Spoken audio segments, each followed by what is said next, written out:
Thanks for your patience. While he's getting that. Welcome. This service is provided by freeconferencecall.com. You are the only participant in the conference.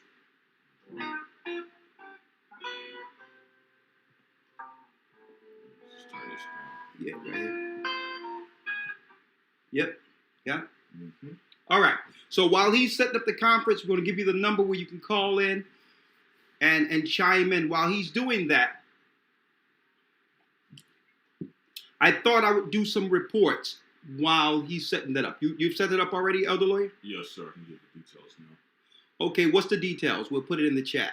Yes, sir. So the dial-in number is 712. Dial-in number, hold up. Dial-in is 712 451 451 0439.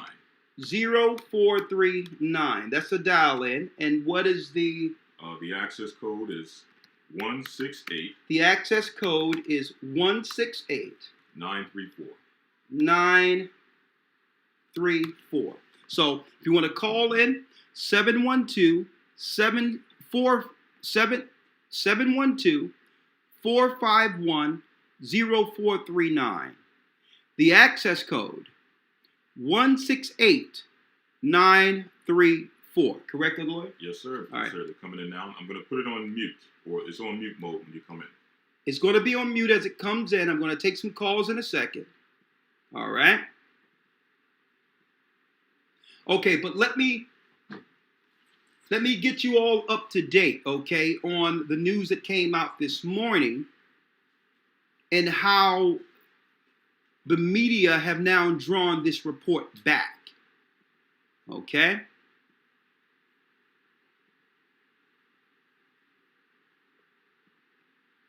This morning there was a report that the governor of Chicago was declaring a martial law type of deal within Chicago. So we're going to start there, right? Let me get it. Now,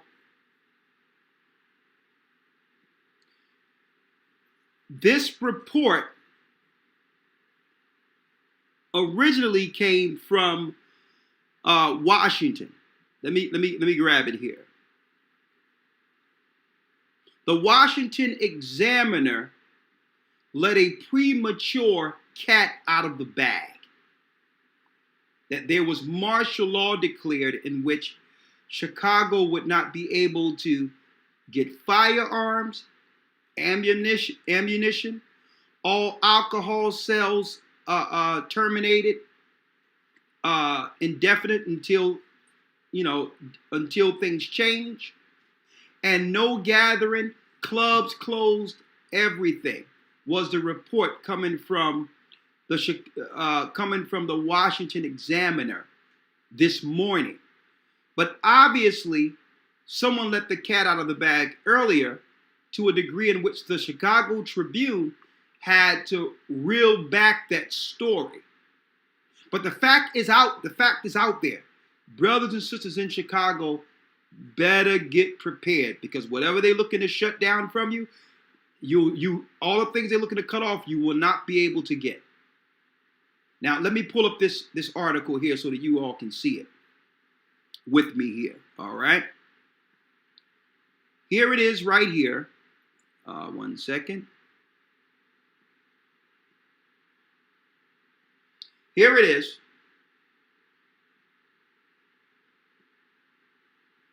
So the Chicago Tribune had to respond back after that order.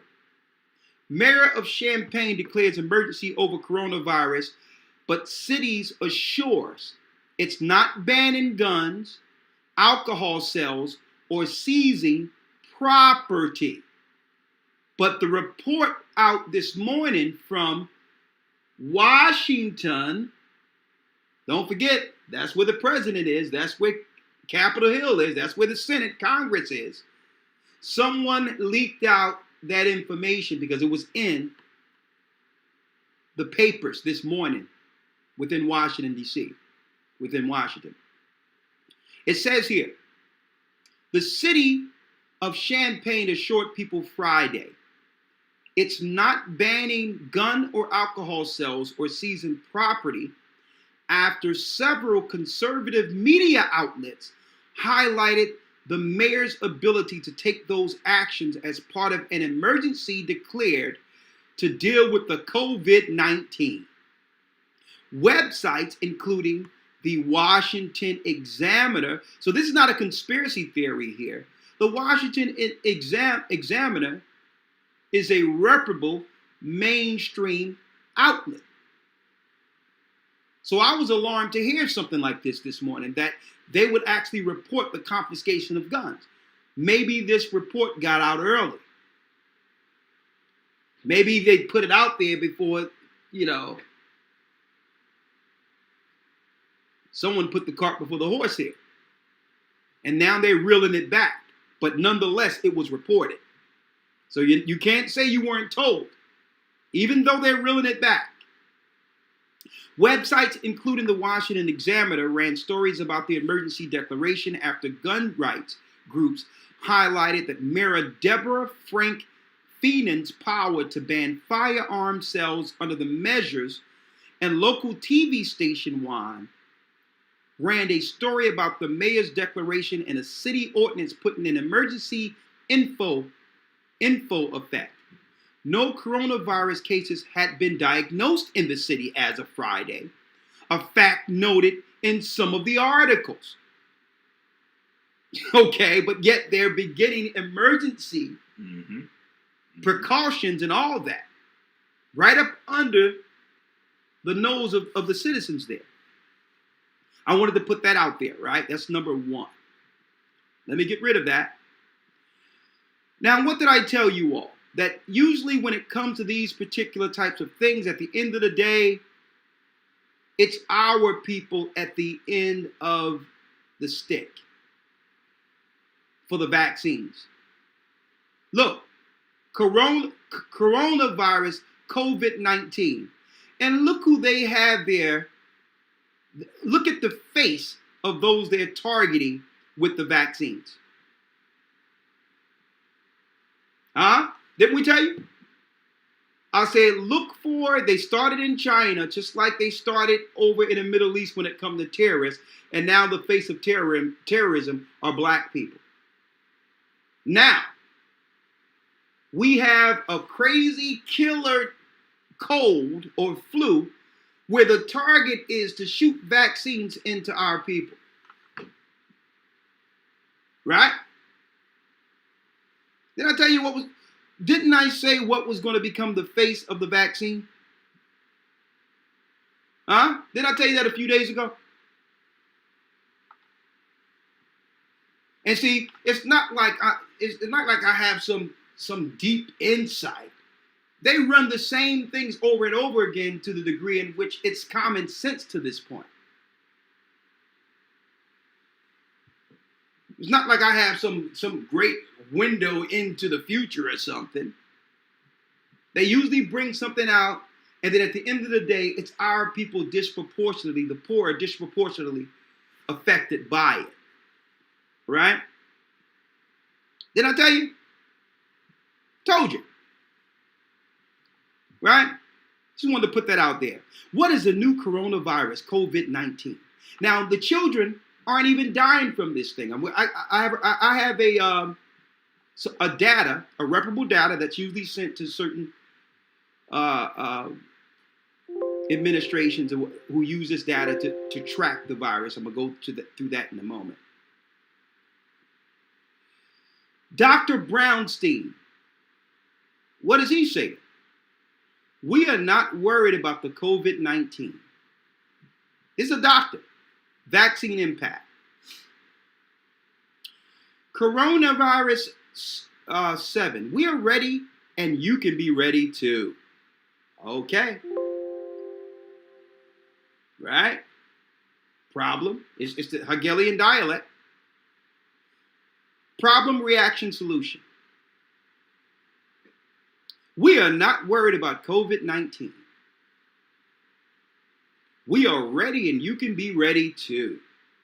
For over 25 years, my office, the Center of Holistic Medicine, located in West Bloomfield, Michigan, has been effectively treating viral infections. The last few days I've seen the panic that is occurring. Schools are closing, college students sent home, and my son was sent home also from college. And all large events are being canceled.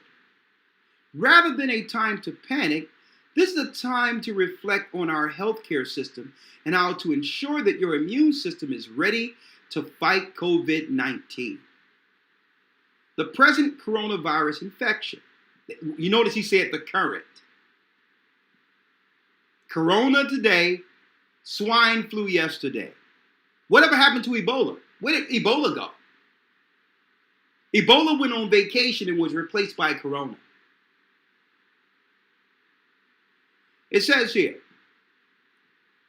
conventional medicine's approach to COVID-19, suboptimal. They can offer hand washing and quarantine. That is about it, really. It's pathetic. So the only answer to this is to quarantine you, lock you up, or say wash your hands.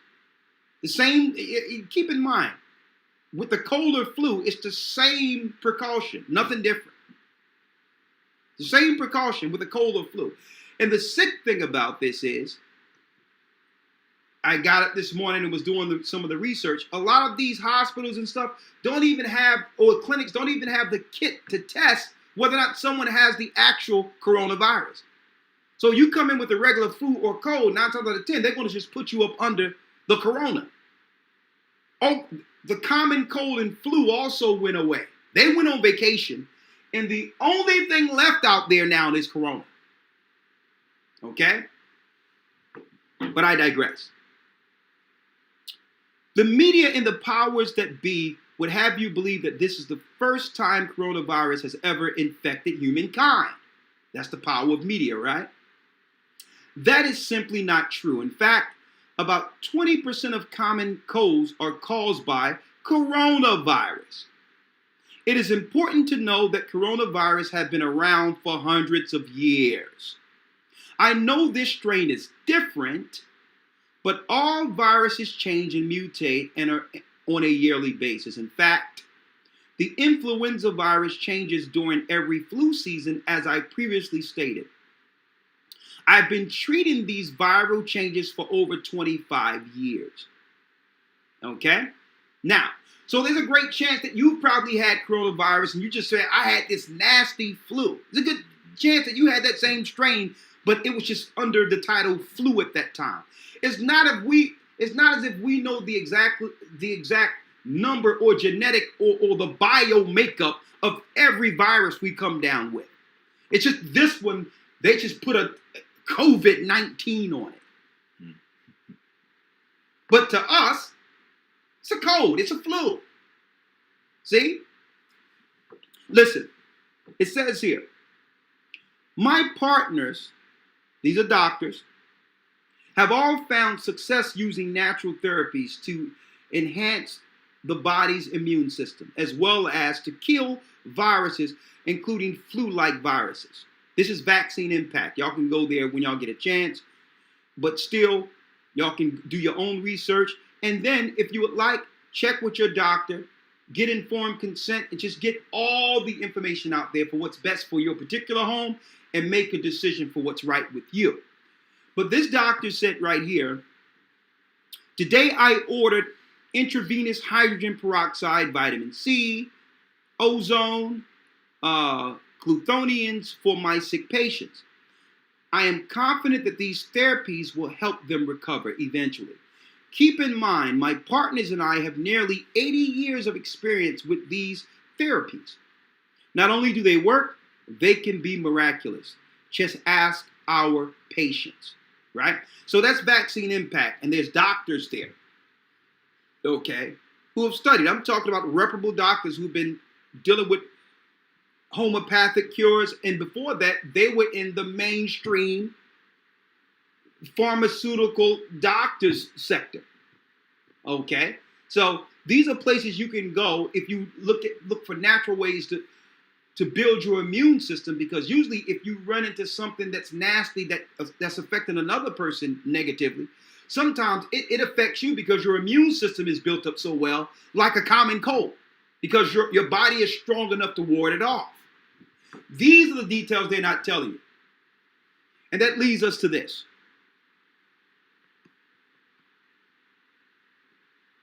One moment, let me get it here.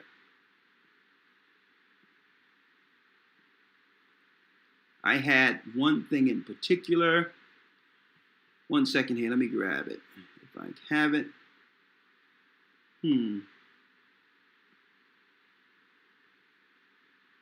One second, let me get it.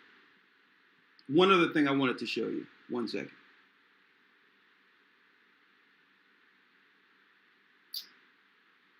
All right, one second. All right. One moment. One other thing I wanted to show you. Where's that ticker I had? This? Oh, yeah, that's it. Okay. The water. All right. Thank you, lawyer. And of course, I'll bring you in one moment. What is this? What do we have before us here? This is an actual international ticker giving all of us an update on the spread of the virus. Okay? When you go to corona.health, it gives you a current update on the virus itself. Okay? A current update. Okay, when you look up here, corona.health, since they first reported it in January, up until now, the total people who have been infected by this is 150,000 people. Now, this is international, any place on earth. 150,876 people were infected with this. When I say infected, they caught this particular high strain cold, right? Now, normally in the yellow, you'll look at this as, oh my God, we have to do something about it. Let's roll out the military. Let's shut everything down. This is death for all people right now, right? Let's see.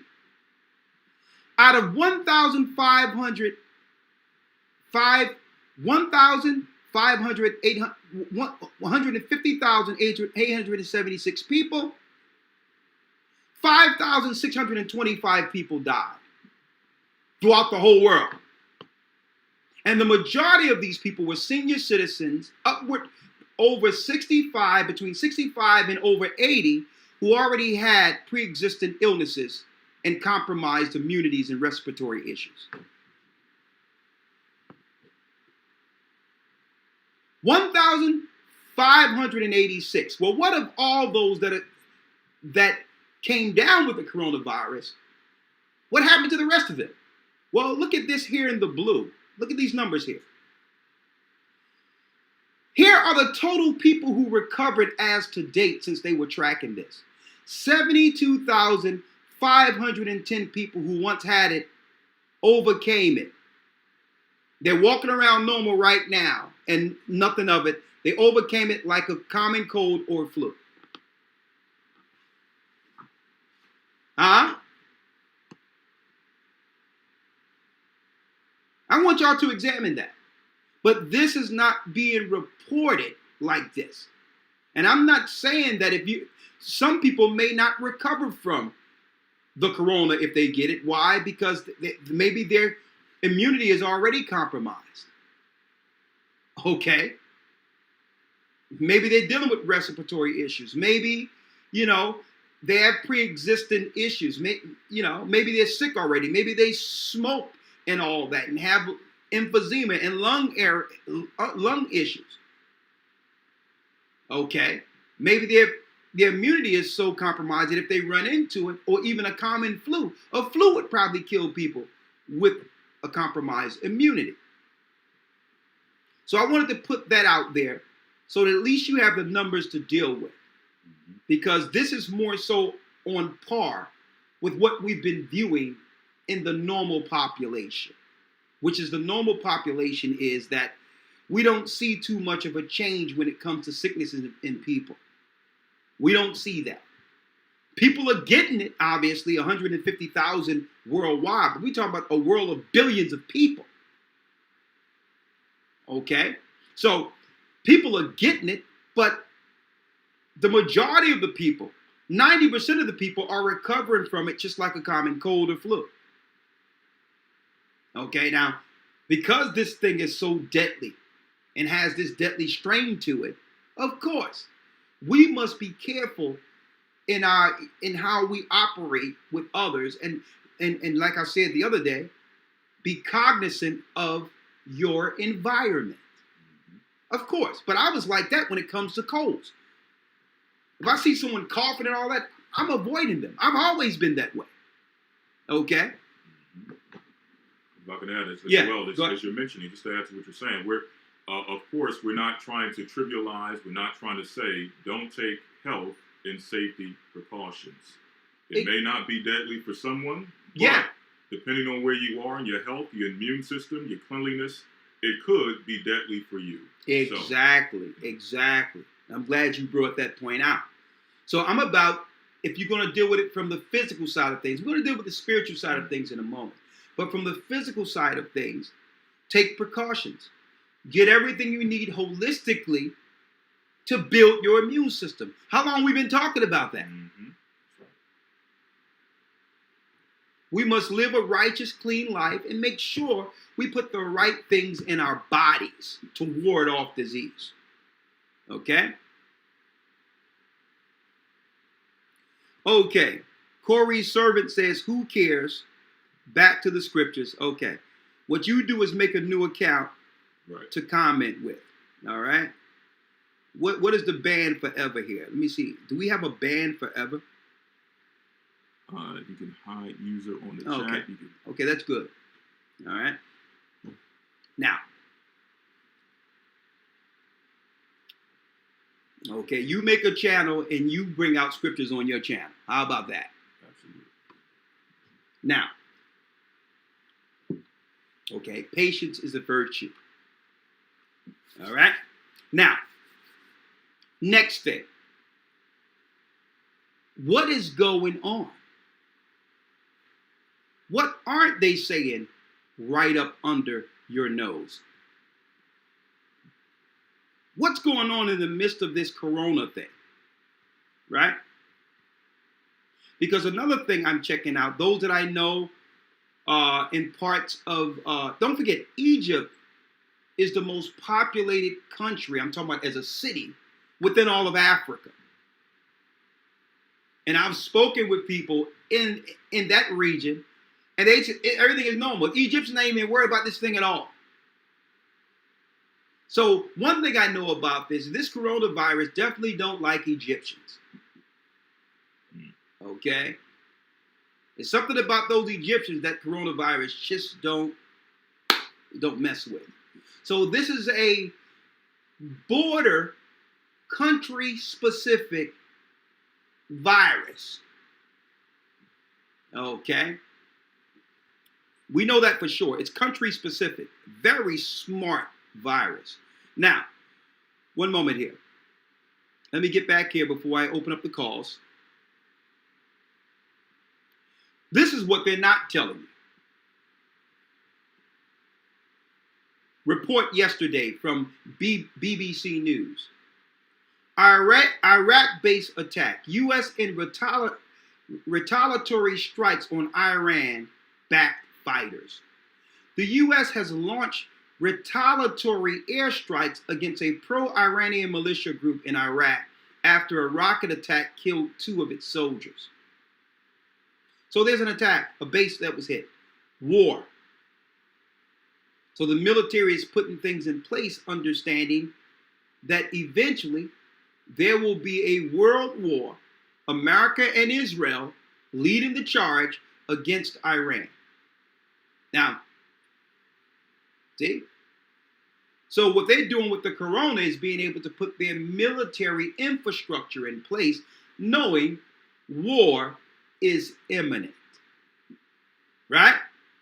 Now, what else can we show you? I have a lot of scriptures. I got a lot of things to go over, but I wanted to put these things out there for you first to put you in the know, because there is no academy tomorrow, so I might as well do this news. And next week, after the Passover, we're going to be going right in. But anyway, right? This is where we are there, right? What else aren't they telling you, since they're just telling us about just Corona, right? Just Corona. There's something else going on here. What is it? Let's see.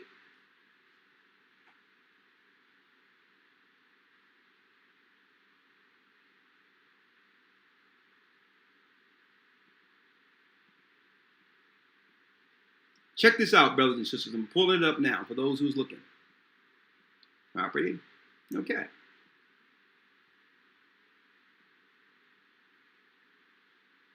What do we have here? This is what's going on in Belgium right now while we're in America talking about Corona.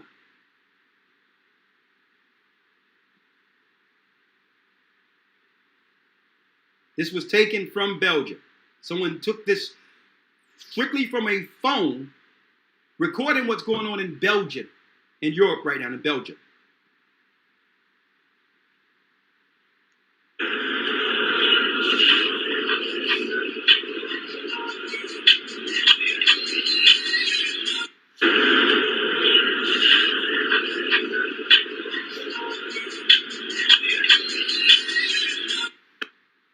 Right? Tanks getting prepared for war over in Europe as we speak. Huh? What do we got going on here? Elder Lawyer. Yes, sir. Let's go to Matthew 24 real quick, and then we're going to open up the lines and talk to the people. They asked, let's do something different today for the Sabbath. Can people chime in? I already made announcements for what we're going to do, starting to aim this ministry inward to help the people who are already within the body to prepare for what's to come. Okay?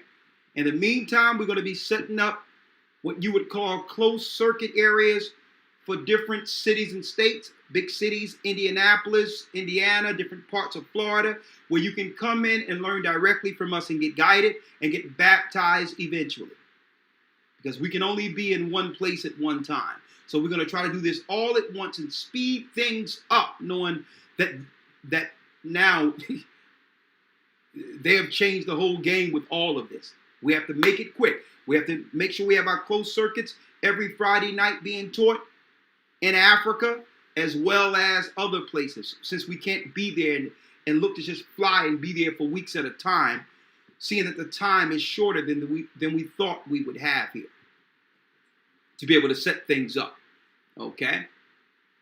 Now, one thing you all know, brothers and sisters, this church has been consistent in this ministry with speaking, teaching about the mark of the beast system, and having our people prepare before it's fully implemented against us. We have been consistent in breaking down that all of these lead to Jacob's trouble and them looking to eradicate Israel throughout the four corners of the earth before Christ brings us the promise. We have been consistent. Okay? Now, brothers and sisters, it's time for all of us, if we haven't been, to take this serious while there's time. And that's even if after the 2 weeks, there's some level of normalcy. Because when it breaks out, when the war breaks out and it all happens, there will be no reports giving you 2 weeks for this or 2 weeks to that. Your job will be finished. Your school will be finished. Everything, your whole plans for this life will change that day forever. So if they're doing this as some type of psyop or some type of plan to put an infrastructure in place, knowing that war is imminent, how much more planning should we be doing, understanding the prophecies concerning this time? Okay? things go back to somewhat normalcy, think of this next 2 weeks as a worldwide fire drill. Exactly. Great point. Okay, I'm going to put it in 712-451-0439. Access code 168934. Go ahead, Elder Lawyer. Read that real quick. Yes, sir. Matthew chapter 24, verse 1.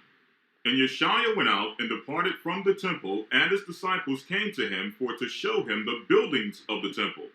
And Yeshua said unto them, See ye not all these things?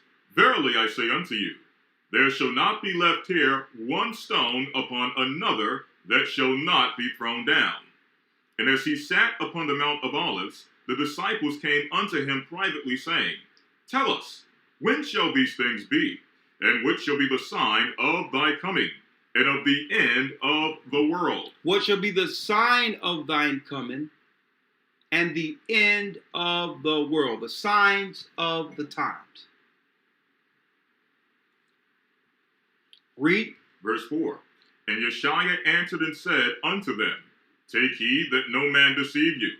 For many shall come in my name, saying, I am Christ, and shall deceive many. Christians.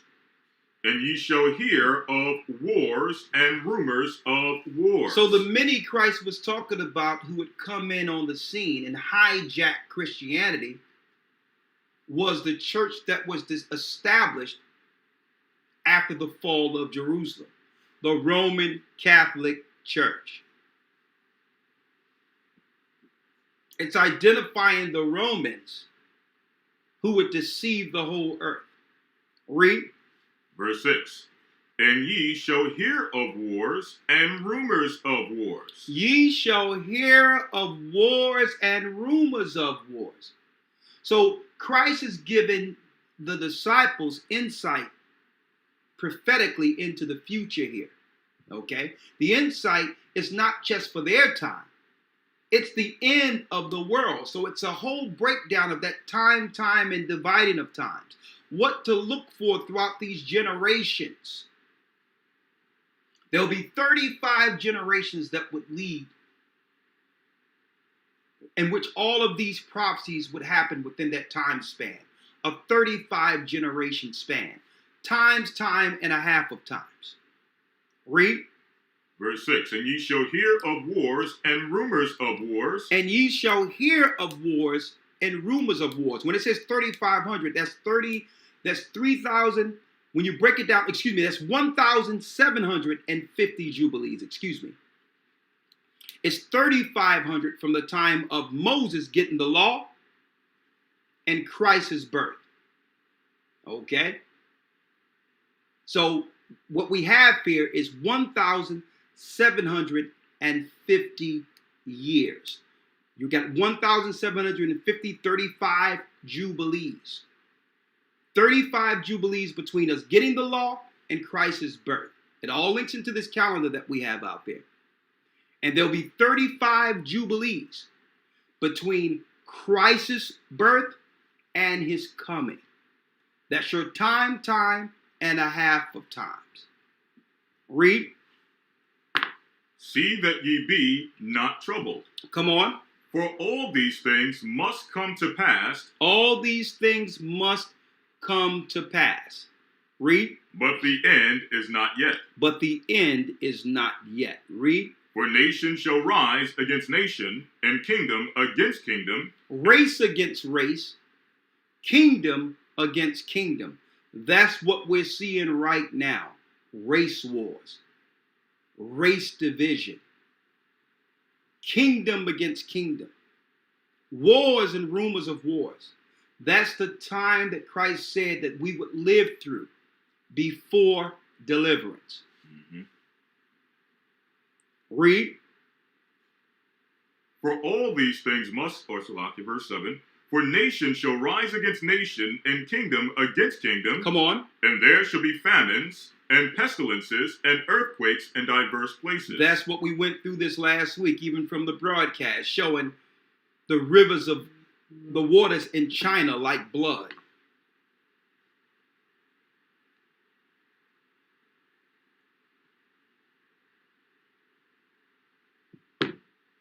The rivers like blood in China. Saying the disease started in China, now it's spreading throughout the earth. This is all wars, because you have to realize a lot of this is really a military psyop. A Trojan horse in which they can establish now their military infrastructure throughout the whole earth. And I'm going to tell you, that's why Christ said, look out for those deceivers who would come in the name of Christ. Because of this so-called fake rapture deception the Jesuits have been teaching in the Christian church, Christians have been lulled to sleep. They made you believe that none of this stuff we're experiencing now would happen until some antichrist would pop up and say, I'm God on earth. Mm-hmm. And that once that happened, that the mark of the beast would be implemented until this man pops up as the antichrist. But the church don't have to worry about it in that wicked whack doctrine, the rapture deception. The churches thought that they would be floated into the air with Christ before what we're living under right now. So where's the Antichrist at? But all the things the Bible speaks concerning the beast is being implemented. And Christians haven't floated into air and have disappeared into the rapture yet. You've been deceived. They put you to sleep. Come on. Verse number 8. All these are the beginning of sorrow. They are the beginning of sorrows. Read. Then shall they deliver you up to be afflicted. They shall deliver you up to be afflicted. See? Christ is talking about us, our people, being the target people, Jerusalem. Not that everyone else will not go through this screening also. But Christ says this is what Israel would go through in particular, God's people. They will deliver you up to be afflicted. You'll have reports. Why don't you come on down and get checked for this and checked for that? And some people are going to check in and will not check out. Mm-hmm. Don't forget about that national database that was developed between George Bush's administration and the healthcare bill, in which all data was centralized under the Barack Obama administration, to make it where all your medical records are now in one database. Now, some people are going to try to blame Barack Obama or try to blame George Bush, when really these are progressive initiatives that were planned regardless of what person is in place. Mm-hmm. A strategic plan from one administration to the next, leading to the last Jubilee. The lobbyists who control the president's seats, agenda, those that are under Satan, is moving this thing along according to prophecy. You can try to blame Barack Obama, Donald Trump. You can try to blame George Bush. It's bigger than all of that, folks. Mm-hmm. This is the progressive program. So they will have things put in place to make you believe it's just about a virus or about that. But Christ is telling you what the tribulation is for. They will give you up. Read that part again. They shall deliver you up to be afflicted. To be afflicted. They're going to try to force things on you now, due to some foreign disease that you may never run into. Mm-hmm. But now you are affected by it, not infected, but affected by it anyway. Mm-hmm. Okay? Billions of people on the earth. Not even 200,000 people caught it all together. Okay? What's the numbers? Let me see what the numbers here again. Mm-hmm. Where is it here? Let me get the numbers so I can be accurate. 150,876 people affected, was actually infected with it. And only 5,625 people dead worldwide in an earth of billions of people. But now the whole earth must be affected by this so-called thing. So now, you're in a national database that was developed throughout these past administrations. And through this database. You have to go in now and report and try to figure out whether or not you have the symptoms of something. And at any time, they can look you up in a database and say, well, okay, you are infected with corona. Lock him up. Lock her up. Oh, let me see. Because in the database with you is a dossier of all the things you've been following, what you believe, what you've been doing online, and all that is in one central database. And they're looking at you say, yeah, you look like corona. Lock him up. Lock her up. See? And then under martial law, because that's really what it's about. This is just soft martial law. Because there's certain things they must do first before they actually engage, especially Americans, the way they would want to. And that's gun confiscation. But once that happened, all the cover is going to be off. They're not going to need corona and nothing else because they're using these proxy scenarios to get to that point in which they don't need these what you would call substitutions or emergencies. They're going to get to a point where it's going to be what it is. Military is going to be looking for specific people in the earth. Just the way it is. They just need time to set that infrastructure. I believe that's what we're living through right now. The setting of the mark of the beast infrastructure and a reset of this world's economy and also the world's military and the world being led through the 10 horns at the end like Christ showed John on the Isle of Patmos. All power going back to Edom in Rome. That's where it's going.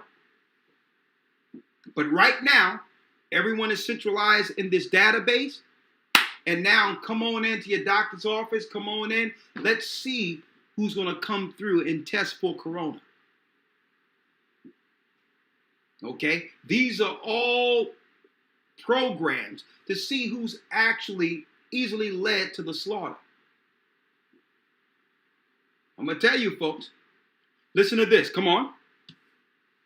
Then shall they deliver you up to be afflicted, and shall kill you. And shall what? And shall kill you. This is talking about those who believe the word, those who understand the truth according to the Most High. This is their real plan. Christ was warning us that the deceivers, those who claim to be his people, those who claim to be Christians, would have a plan against the righteous, would deceive the righteous. And at the end of the day, their objective is to finish what they couldn't finish in 70 AD against Jerusalem. An eradication of the children of Israel. For years they've been putting this out there in esoteric messages and all types of occult numerology and all that. Hindsight is 2020. The perfect vision is 2020. Right? They're saying you need to look at 2020. They've been putting for years. We were talking about what? 10, 11 years ago. We were dropping, we were discussing Agenda 21. So right up under our nose 3 years ago, they switched it to Agenda 31 to throw people off. When there's a certain number of people, they need it under full control by the year 2021, which means it would all begin. The infrastructure will be put in place 2020 in preparation for Agenda 21. Full control of the earth by the end of what? 2021. Look up Agenda 21. We were talking about this before we left and came back to America. Right? Finish reading, Elder Lawyer. Verse number 10, or the rest of verse 9. Come on. And ye shall be hated of all nations for my name's sake. You shall be what? Hated of all nations for my name's sake. You shall be hated of all races of people for my name's sake. So God's people hey folks, understand that this Bible is an Israelite Bible. It's a chosen seed book. So what Christ was showing here to the disciples, that our people will be hated for exalting and coming back to the God who have always loved and protected Israel. See? This is an Israelite book. So it's not talking about people going to be hated for worshiping Allah or Jesus, because there was no J's during Christ's time, so his name couldn't have been Jesus. You'll be loved saying Jesus. You'll be loved saying Allah. You'll be loved if you were a Buddhist. But now you're calling on some weird names that the Gentiles know not. A different God. And now you're being hated because why? You're coming back to the God who made us, the God of the book. That's what Christ was talking about. Yeshua's name, you're going to be hated for that. Because they worked, speaking of the Masoretes and others, they've worked to hide Christ's true name, knowing that there's no name under heaven whereby man can be saved. There was no J's during Christ's time, so they could not have been baptizing in the name of Jesus. But if you start doing something outside of the program, automatically others are going to look at you as weird, cultish. They're going to begin to hate you. See? That's what Christ was talking about. People saying, Ohio, what's that? That's weird. Ohio. The Jewish people didn't give us Ohio. The Jewish people gave us Yahweh. What is this weird stuff? Ohio, what that means? You know the name he gave Moses? Then we speak to rabbis and all that and mention it, and next you know they're quiet. Are you talking about I hate? You know exactly what I'm talking about. You know more so than us. How many Torahs have you read? You know what it says there. They say we're not supposed to say the name. We just say Hashem. Hashem. Hashem just means the name.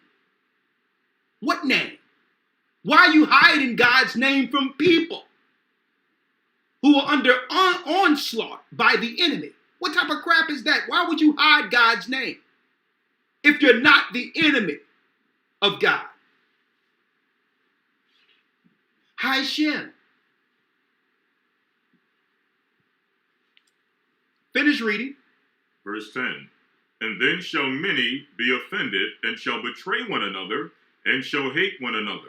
Yeah, people are being offended because when you exalt the Most High's name, you are offending those who are serving lesser gods. They'll all begin to hate you. You don't celebrate the same day they celebrate. You don't eat the same things they do. You're like the black sheep of the world, marching by the beat of your own drum. See? So you begin to become hated. People, it must be a cult. Hey, Christ went around with 12 guys, being hated by the Pharisees, scribes, and all those religious authorities during the time that he was walking the earth. If he was living a day and he was walking around and went down Wall Street with a whip and started whipping people out of the temple, I'm sure there's some broadcast in this earth today who would say that this man, Christ, was leading a cult.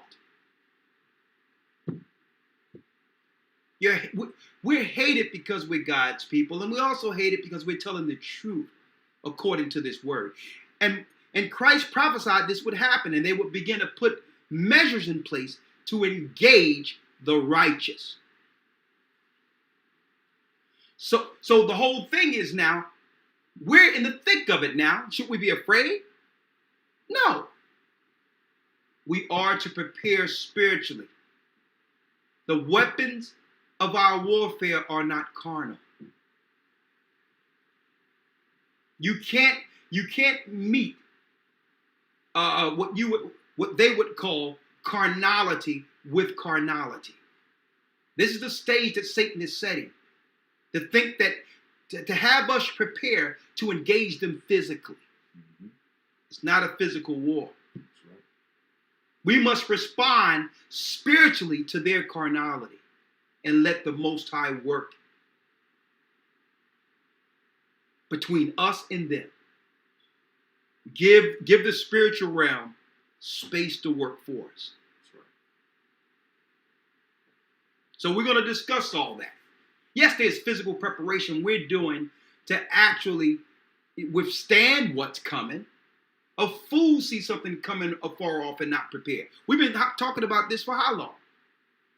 So there is physical preparation. We're not going to sit around docile and do nothing. That's not smart. That's not intelligent. Mm-hmm. But all in all, folks, this is a spiritual war that we must prepare ourselves for. First of all, we must begin to change our ways and come back all the way under God's highest protection and Christ's hedge he made for us. Okay, let's open up some of these calls. All right, so we're going down the line.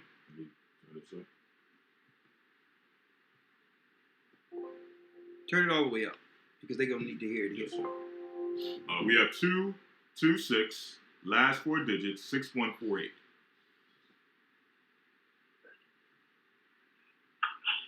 Shalom. Shalom, how are you? I'm fine. I just wanted to make a comment about what's going on now. Okay. I was doing some research about the we need to go back to the laws and commandments. And like I saw a video today about China and many places over the world have what they call wet markets. You've probably already seen the videos where, they slaughter dogs and cats and bats, anything crawling. And I believe many nations, they're being exposed for the crimes against the Most High people. Because over the years, these people have stores and restaurants in our community, in the poor community. So we're no telling what people have been eating all these years. And according to researchers, diseases that jump from animals to humans may be pinpoint back to places like mainland China, which may be a part of why a lot of diseases are carried over here, especially in the poor community. Your thoughts? Hey, sister, what you're saying is right on. What you're saying is right on. Is the fact that they've always, speaking of the Gentile nations, they've always brought. Don't forget, when you go to China and Asia, animals, and I'm not talking about the beef and poultry we eat here. Every animal is open game for food there.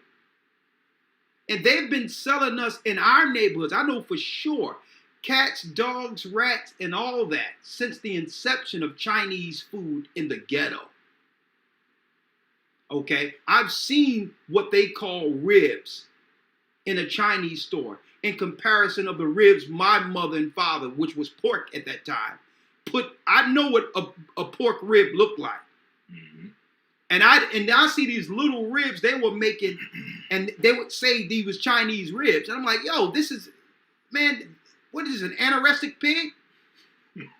I'm like, the little bones like this. And then I look behind the trash can and seen dogs and all that, the skeletons of dogs and all that in the back. But that's not the only thing they've been bringing. You notice when they started setting up Chinese stores and stuff in our neighborhoods, that the number of stray cats and dogs went down exponentially.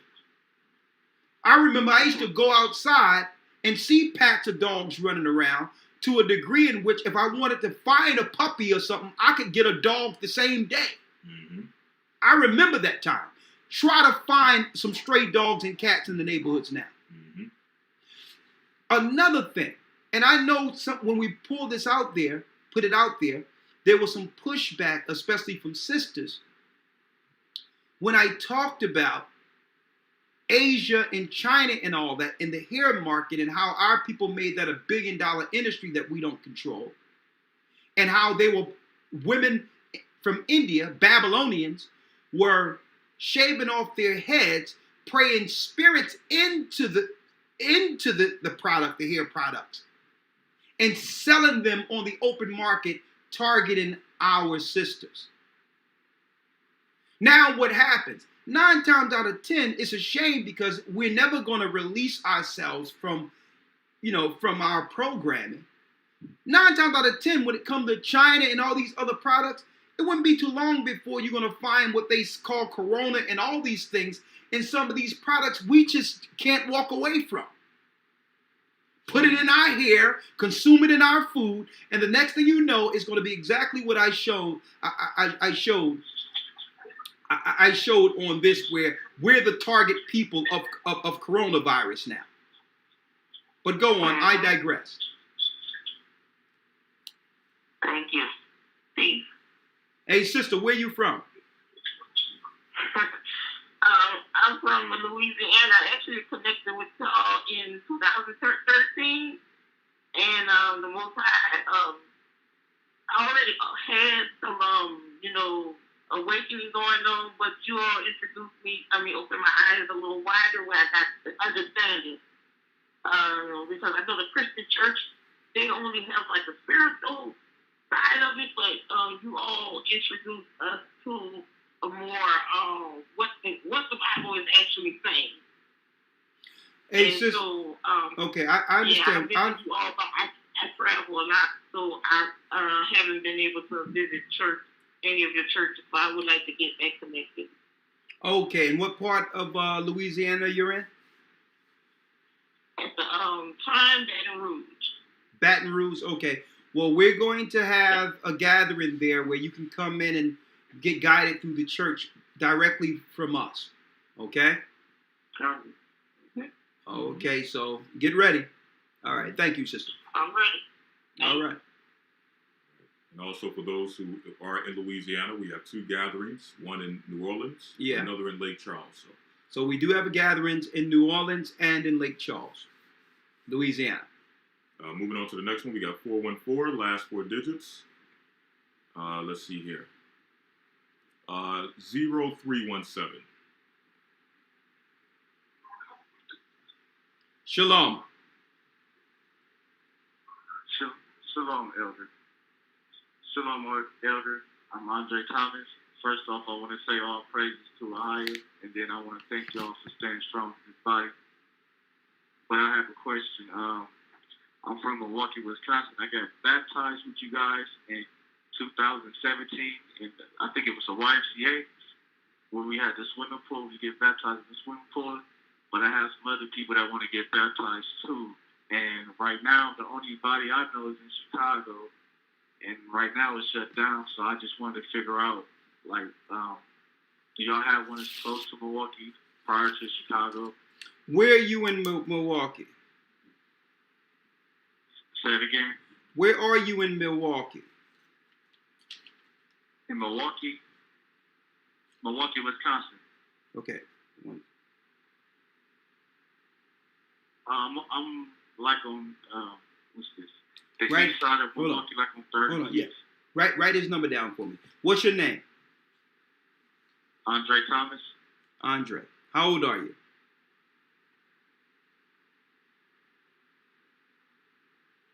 Hello? How old are you, brother?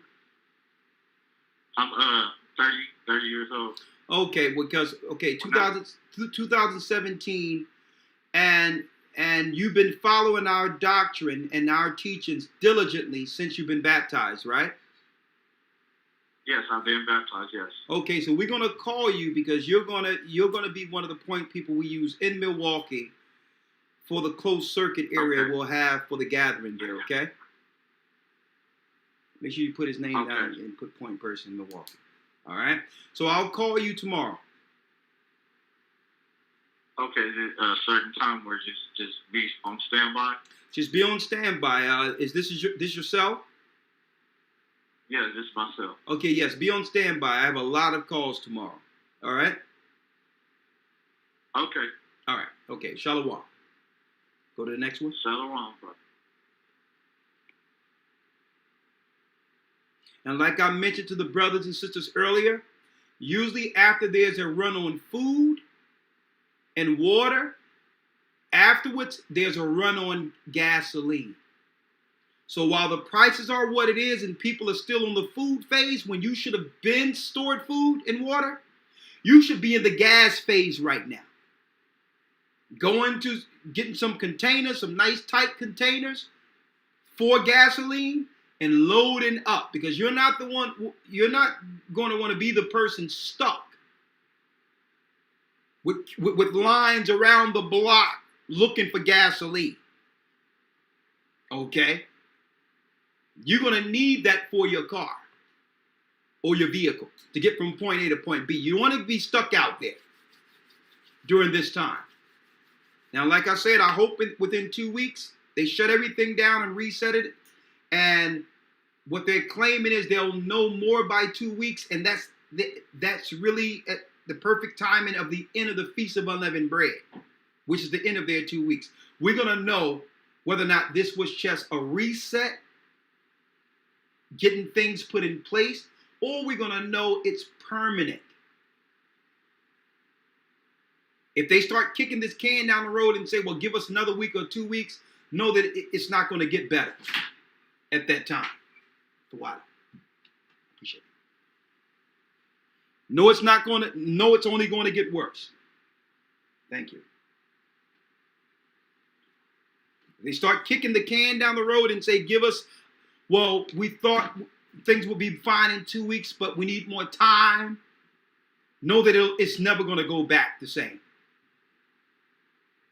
And it's right on par with the Passover, the real Passover, not this stuff that the Zionists are doing.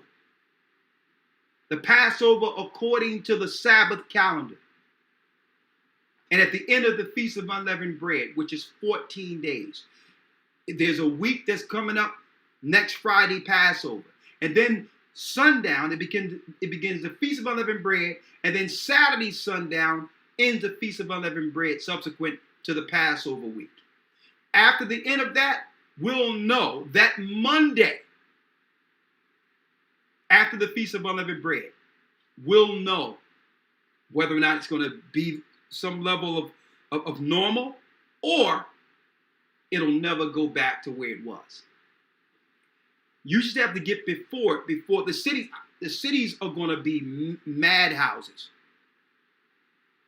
So you get in front of it, especially if you're living in a city.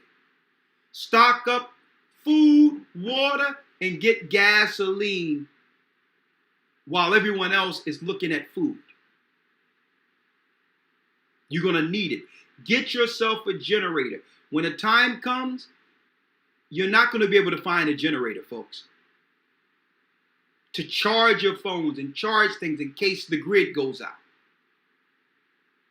To be able to stay in contact with other people. Get yourself a generator. And you're not getting this to sustain you to the kingdom. You're getting these things so that you are secluded from the chaos with time to plan and be led out of it. Okay? What's the next one? All right, we got 347, last four digits, 2839. Come on. Shalom. Hello? Shalom. You're live with the Gathering of Christ Church. Shabbat Shalom. Shalom. Talk to me. My name is Brother Stephen. I don't know if you remember me, but we spoke before, a couple of times. Yes. I remember you, Steve. Yes, well, I'm living with my brother who is a pastor to here in New York City. Recently, I had a death in my family again. I first lost my mother, and last week Friday I lost my sister. I'm sorry. And we just buried her. We just buried her yesterday. I'm sorry to hear that. You have my condolences. By some strange coincidence, my mother died on January 6th, and my sister died on March 6th. Okay. Sorry to hear that. And we were planning, of course, to attend the Passover. But that's all irrelevant, to tell you the truth. To the reason why I did call it, I do see where this whole thing is going, this coronavirus, and you're absolutely right. The next thing is the gasoline. Hey, brother, can you roll up a window or something?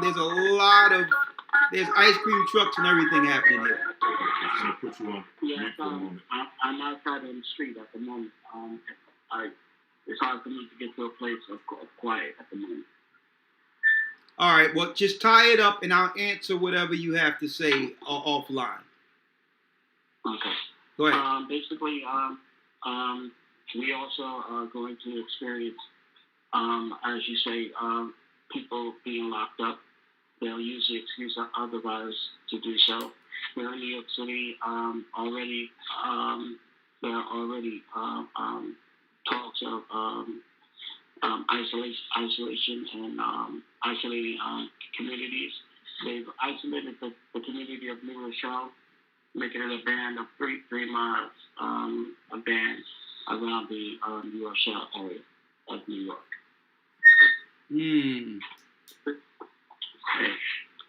So, as you say, the isolation will be happening, and yes, they will be taking people and holding them with the excuse of the virus, even though that you may not even display any of the virus symptoms. All those that I have heard of encountering this virus have been of Caucasian or other nation persuasion. I don't know if you've seen that, but that's what I've noticed. You know what? I've seen that, but I'm not getting caught up into that because I understand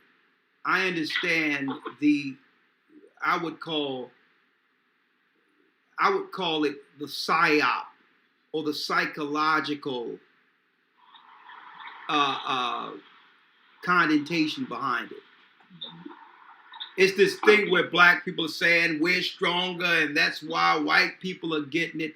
9 out of 10, you probably got it before and didn't know it. It's just a flu and overcame it. Tom Hanks and his wife, they're going to become the spokespeople of it. But just say hypothetically they got it. That don't mean something is wrong with their immune system that you can't catch it. So I think that that's one of those things where black people are just saying, look at my strong melanin and all that conscious junk. Okay, I'm not even feeding into that. It's always a switching bait. The same way they have us feed into, they found the first bones in Africa. And my question to them when they say that is, because black people are like, yeah, we the original man. We found the first bones. And then be like, okay, you found Adam? Yeah. So get out of here with that. That's just something that make us feel as if, more powerful or some crap. I'm not even. Listen, black people can get a cold and flu just like coronavirus and all that, like everyone else. Absolutely. So I'm not even buying that crap. As we've seen historically, Salakia, we've seen Go historically. ahead, hey brother, we're gonna put you on hold, all right? All right, put him on hold. Go ahead. Yes, sir. Yeah, as we've seen historically, time and time again, we know that the narrative can always easily be switched. Anyway, so yesterday it's the Chinese man, then it's the white man. Easily, it can now become the so-called black man. So exactly, we don't feed into that. I'm not feeding none of that stuff. Okay, everybody can catch a cold. All right.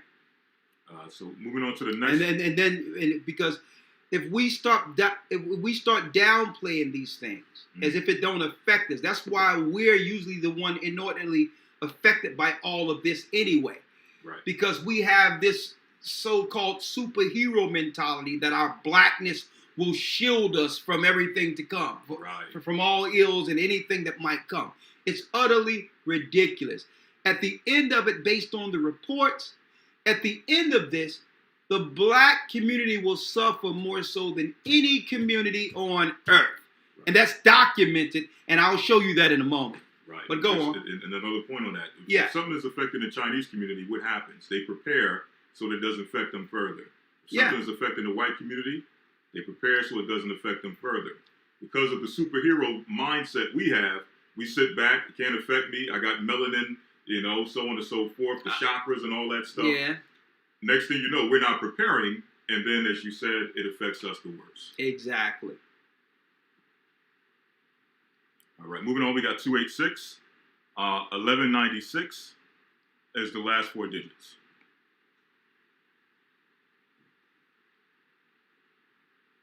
You're live. All right, again, put that on hold. We'll bring them back. But just on that note, since we were talking about that, that's because I know we believe that melanin is like a shield, right? Against all enemy pathogens, right? And like it, and it goes back to this too. When you say preparing, Elder Lawyer, I made a statement that Julius Caesar said that people are more afraid of what they can't see than what they can see. Right? They're less fearful of what's affecting them real time right now. And because of his psychoanalyzing of people in general, not just black people, he was able to control the population through fear first. Psyops. You can get more production out of a person if you can scare them than if you can kill them. Okay? Because through fear, you can make them do whatever you would like. And when I seen that statement, even though, he was an Edomite blood drinker and whatever the case is, you can't help but understand when you hear wisdom because it's working out real time. That was wisdom. He understood the minds, the mindset of a civilian population. And if I was to even just break it down, in layman's terms, just looking at our community, right? And I'm going to give you an example here. People fear more what they can't see than what they can see. Everyone is up in arms in our community saying, Corona, man, this is crazy. Corona, what Trump is going to do. Corona, coronavirus. And none of them can, everything is normal. No one is being affected by the coronavirus itself. It's something they can't see. Right? Something they can't see. But right now, we got drug dealers in our community killing our children. And we don't fear that at all. And that's really affecting us real time right now. We have people that are shooting and killing each other. We don't fear that, even though it's affecting us right now. See how wired backward that thinking is? And when you go into another community, how dare somebody in the suburbs try to knock on doors and just stand pitched on a corner all day, peddling drugs to the neighborhood? They're not thinking about Corona. They're thinking about the enemy that's affecting their children real time right now. That's the backward thinking of a controlled people. They're not even dealing with the things that's really affecting them that they should fear. In their own community, in our own communities, we don't deal with we should have fear of someone on the corner peddling drugs to our children. We should have fear when someone pitch up with the letter people and begin to initiate or bring or try to coax our children into that particular lifestyle. That's where our fear should be, in those areas that are affecting us daily. But I digress. Next phone call. All right, we got 317 Last four digits, 9861. Before you do that, I said I wanted to show something real quick on that same note. Mm-hmm. What does it say on Yahoo News? Coronavirus to impact low-wage black workers the most. Didn't I tell you what they're going to do? Coronavirus to impact low-wage black workers the most. Oh, man, this corona, boy, it's racist. Mm-hmm. Right. Low-income and low-wage earners will likely bear the brunt of the economic impact of corona. Now we understand what the target population was the whole time. To do something against poor people, the children of Israel. Experts warn as coronavirus continues to slam industries like travel, leisure, hospitality, workers in these industries also have the lowest amounts of access to sick leave, forcing many employees to choose between their health and their paycheck. Only a third of the workforce in the country is able to work from home, according to the Bureau of Labor Statistics nationwide. More than 32 million workers don't have access to paid sick leave. According to the BLS, 92% of higher wage earners receive paid sick time compared to their lower income counterparts. Only 31% of workers with salaries in the bottom 10% have this benefit. Suffering the most. Let's get it here.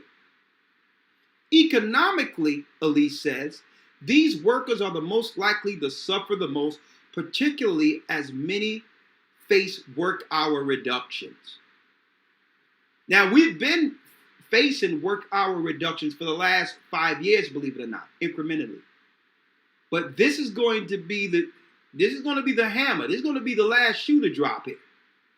As fewer people go to restaurants, travel, and spend money to hotels, workers in those industries suffer from reduced business and dollars that can translate into tips.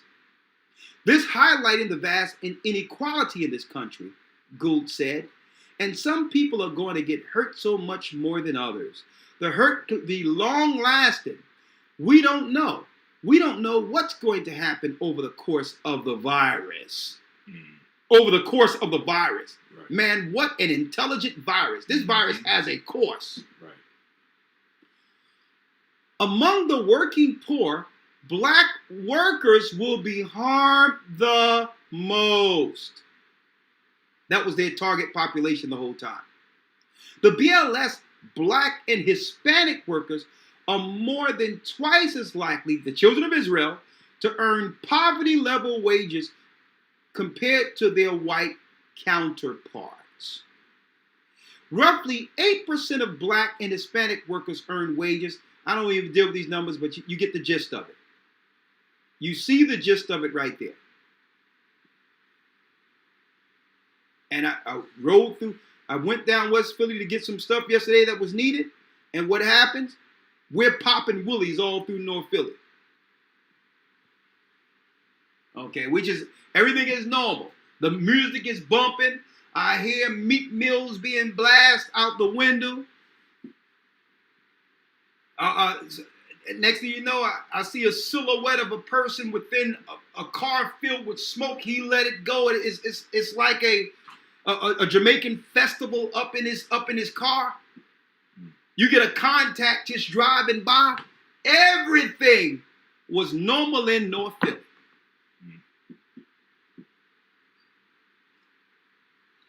Hey, better prepare. What's next? Come on, let's go. Yes, sir. We have 317, last four digits, 9861. Yes. Hi, Shalom, elders. Shalom. How are you? I'm well. I've been trying to get in contact with you guys for the past month or so, but this is the first time I'm talking to you guys, so I'm sorry. I'm so nervous. But I really just want to talk to you guys about getting baptized. There's no type of, that I know of, there's no place in Indianapolis, Indiana, in the downtown that I could go to I guess, get in contact with you guys. Well, let's deal with that part first, sister. Are you in our weekly Friday classes we have for those who are not baptized? I mean, who don't have a gathering? I just found out about that now, since the beginning of this video. Okay, because lawyer says we held them off temporarily, but we're gonna restart those back up. You probably want to be a part of it. Write her number down there. Let me have your name. It's Jevlin, Jevlin, Watford. Okay. And you're in Indianapolis, Indiana, right? Yes, that's okay. Central. Yeah, we're going to set up a church there anyway, but we have your number. Anything else you would like to say before we go to the next call? We're going to call you. Okay? Elder Lawyer, make sure we call her, okay? So I work in a grocery store, and so I get to see firsthand, people panicking and, coming to buy stuff or whatever. And it's really strange because right now the aisle with the toilet paper, it's like literally just toilet paper that's been taken. We still have paper towels.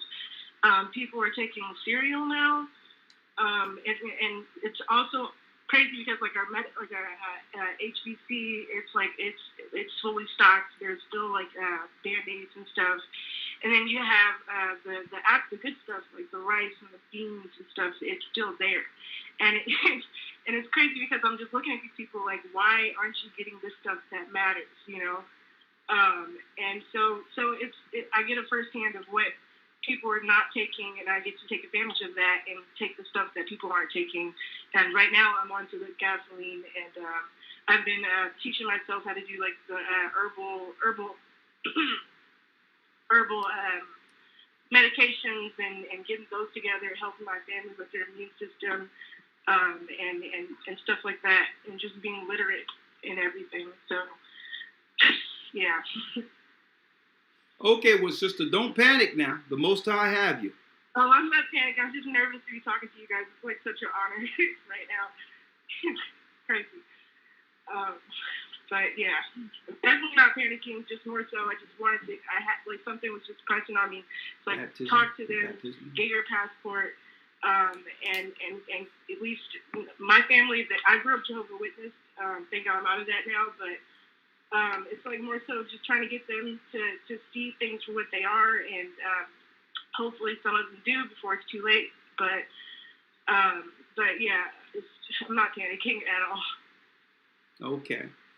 Yeah, we do have a church in Connecticut for those who ask. You send an email to goccnyc@yahoo, right? Mm-hmm.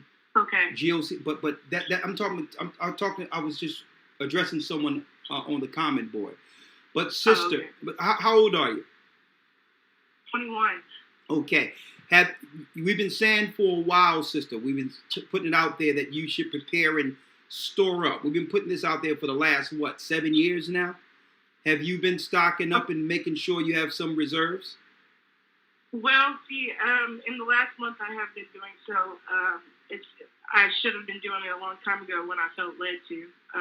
But definitely, I don't really think I have enough in the sense of how much I could have had if I had saved up earlier. But yeah. I do think I'm trying to get my family on board, and me and my cousin are really like the two in the family that are really doing stuff. So we've been getting stuff together.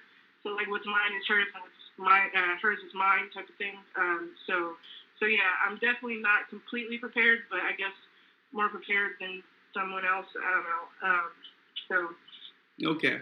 Try not to worry about that all right. much, but yeah. Well, that's fine. All right, sister. So we have your number. We're going to reach out to you for baptism, and we're going to reach out for you for linking in for we're going to have a closed circuit in Indianapolis, Indiana. You can go through there twice so we can learn directly from us until we build and until we have a sustained church in the area. Okay? Okay. So, and is there like an actual link that I have to go to for the Friday classes? Or? Yeah, well, you're going to know all that. We're going to call you and we're going to talk to you about it. You'll have all that information. And you'll call me tomorrow? On standby, right? You sure? Yes. What I'll probably for the the conference call classes, what I'll probably do later is just do an announcement. Just come on here, just do an impromptu announcement on details on how to become a part of that. We'll probably meet earlier in the week just to set up I'm for sorry, Friday. you're kind of going in and out. I'm sorry. Okay, well, in a nutshell, just give us a few days. We got your number. Okay. We will get with you. Don't worry about it. All right? And what is your number, just so I know? It's going to be a 267 number. You're asking for my number? No, you want to know if we know your number. Well, I want to make sure that I look out for you guys' numbers, because I got a lot of random numbers. Okay, if you see a number coming in from the Philadelphia area, be it 610 or 215, know that it's us. Mm-hmm. Okay. All right. Thank you so much. All right. She's screening her calls too, huh? And all right. Bless you. All right. All right. All right. Shalom. All right. Who's next? Let's go through. Okay. On another note, let me say this real quick. For those who don't know, all right. You going to put it on hold? Yeah, I think she probably muted herself. Okay, she muted herself. Okay. Mm-hmm. All right. For those who don't know, the Academy the Academy coming to March 29th. You don't want to miss that because the news will be real time. We'll be bringing real time information according to prophecy, and we'll be going into new lessons. All right. So you don't want to miss that. As long as we're here and have the opportunity to deliver the word and to teach our people, we'll have that in tow. We'll have that there for you. Who knows? It may be a time where people can't gather naturally like we're used to doing. But we're gonna do the best with this technology until it's off. So Academy afford that opportunity for you to learn in a class setting and get the doctrine and understanding you need to withstand the wiles of the devil and to build your spiritual acumen. All right, so I want to put that out there. Any way we can continue to interact with each other and pull us together under one faith, one baptism, one doctrine, we should take full advantage of. And the Academy affords us that opportunity. So make sure you send an email to gatheringas1@aol.com or go to historytimes.org and enroll. This is not a time in which you want to be on the outside waiting. You want to be in the know with every opportunity, especially in the midst of what's going on, okay? Mm-hmm. Historytimes.org. All right, what's the next one, okay? Yes, sir. We have 919, last 4 digits. In fact, let me see, I'm getting some requests. Okay, we have now 1,966 people in. Do us a favor if you haven't already. Hit the like button if you haven't already, so you can drive the traffic here for those who need to hear what's going on today. We need your help with that. Everyone who haven't done it already, hit the like button, please. But go on. Yes, sir. 919, last 4 digits, 7666. Hey, shalom, El Shalom. Oh, we do. Hold up. We do have the option for PayPal, and I can put that in the chat right now.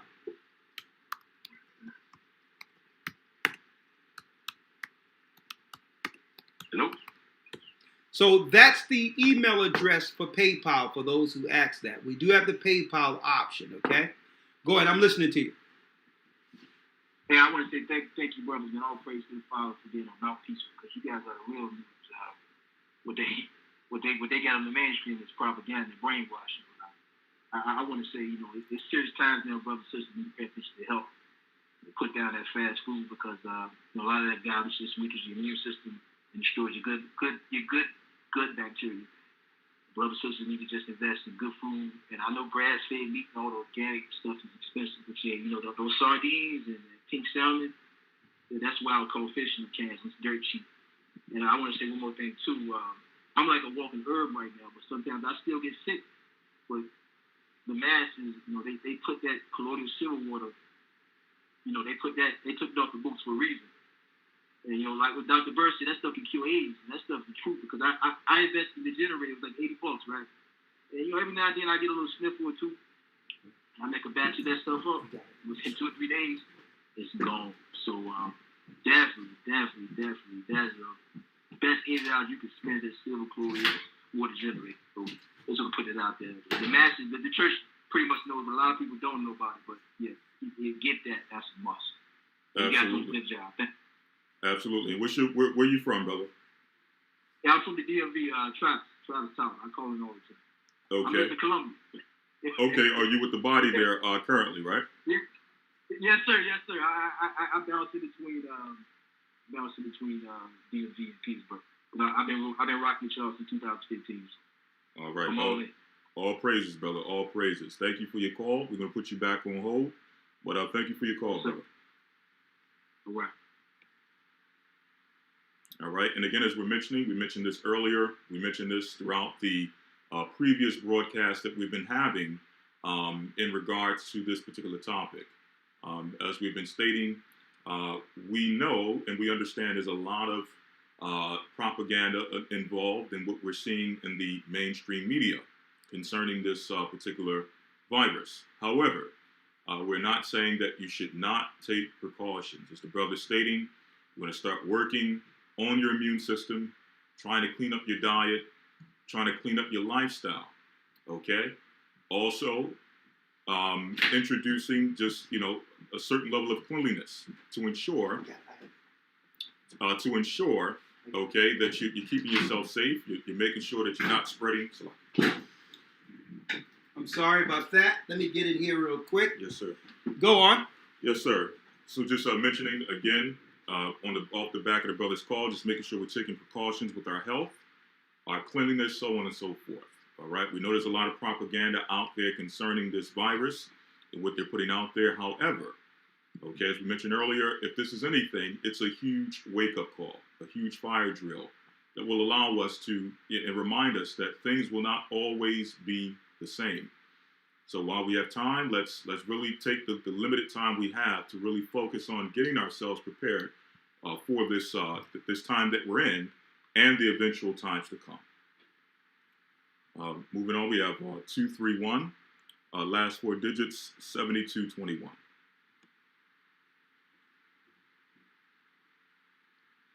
Shalom.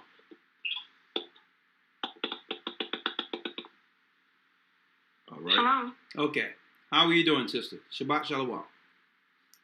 Shabbat Shalom. How are you, Elder? Blessed by the Almighty. I have a question concerning a possible, if you could say anything to it, a possible 3-day of darkness. Okay, give me some understanding of what you're saying, what you're asking in particular.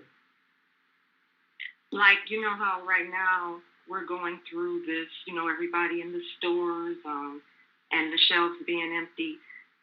Is there a reason to suspect in the future that there will be darkness, 3 days of it, in the wake of all of this? Where are you getting that from, though?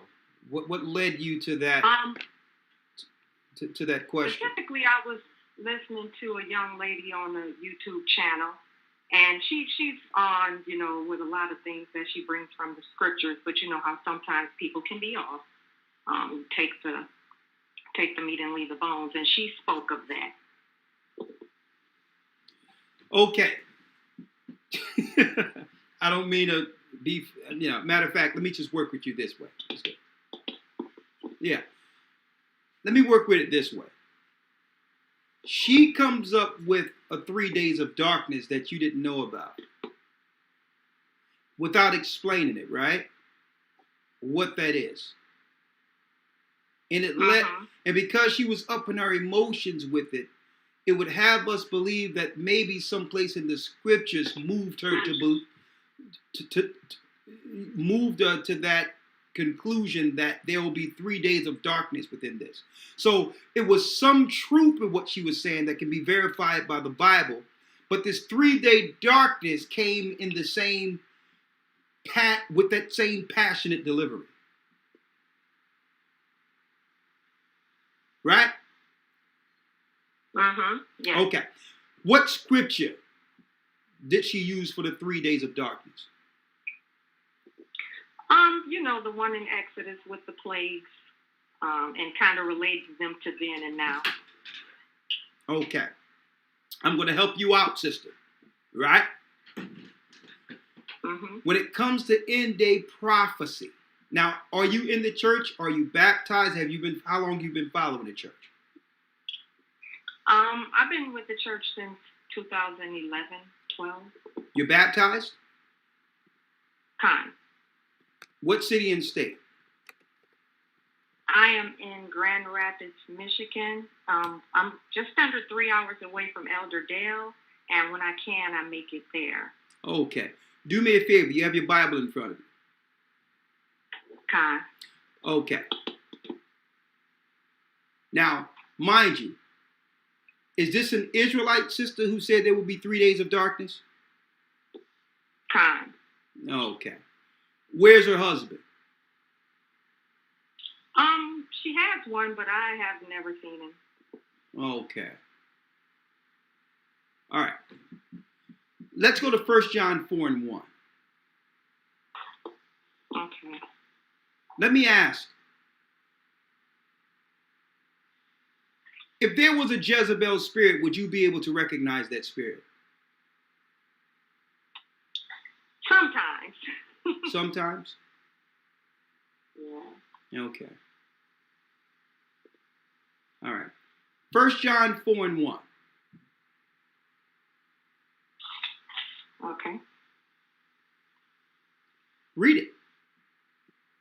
Oh, okay. Read it. Beloved, believe not every spirit, but try the spirits whether they are of God, because many false prophets are gone out into the world. Okay. So, believe not every spirit. How do you try a spirit, sister? How do I describe a spirit? No, when it says, but try the spirit, right? Mm-hmm. Whether they are of God, how do you determine or try a spirit to know whether it's of the Most High? How do you do that? Well, if they're speaking scripture, for one. Yeah, what yeah. they're saying, like with the book. Exactly. You weigh what they're saying with the books. Like, there's nothing that Christ said do when it comes to the word or receiving the word, that you receive what you believe is right and spit out the bones. Mm-hmm. You're trying everything to see if it's of the Most High. Let me tell you, if she's bringing some half-truths and falsehoods, I'm not receiving none of it, because it discredits what we believe is true. I'm not dealing with none of it.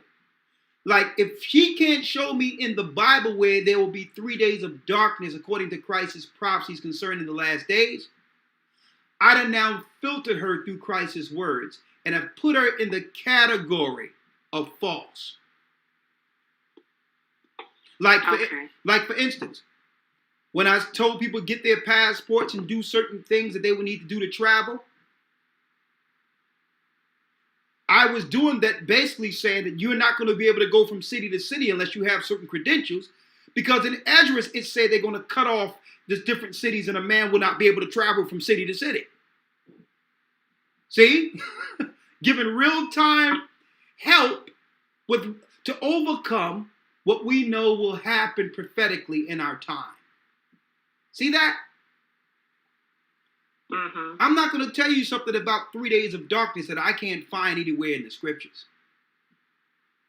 Right? So what I'm trying to tell you, and you're not being reprimanded here, is going to come a time, sister, in which you might not have access to us to verify what's right or wrong. You're going to have to understand within your own heart and your own learning on how to decipher good from evil by trusting in the word and knowing the word. In which you're not going to need Elder Ricard to verify whether or not what you've heard was true. Because you've read this word, you tried the spirit, and now And see, this is where I get that statement from years ago that you heard me say over and over again, quote, what scripture is that? Because I learned to cut through the chase. I've seen people way up into the spirit believing they were being moved by his spirit. And I used to cut it off right after they finished and say, okay, that's deep. Seemed like you was up in the heavens on that one, third or fourth heaven. What scripture is that? And they come right back down, and then they start looking around, and then they run down the street. Never get caught up in strictly emotion, sister. You can be moved. You can be guided wrongfully that way.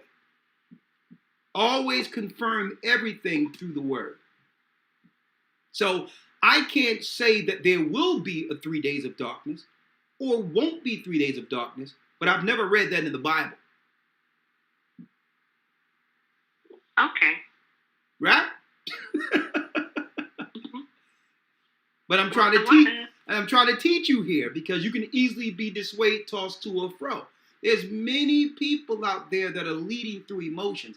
Let me tell you, that's been the Christian modus operandi.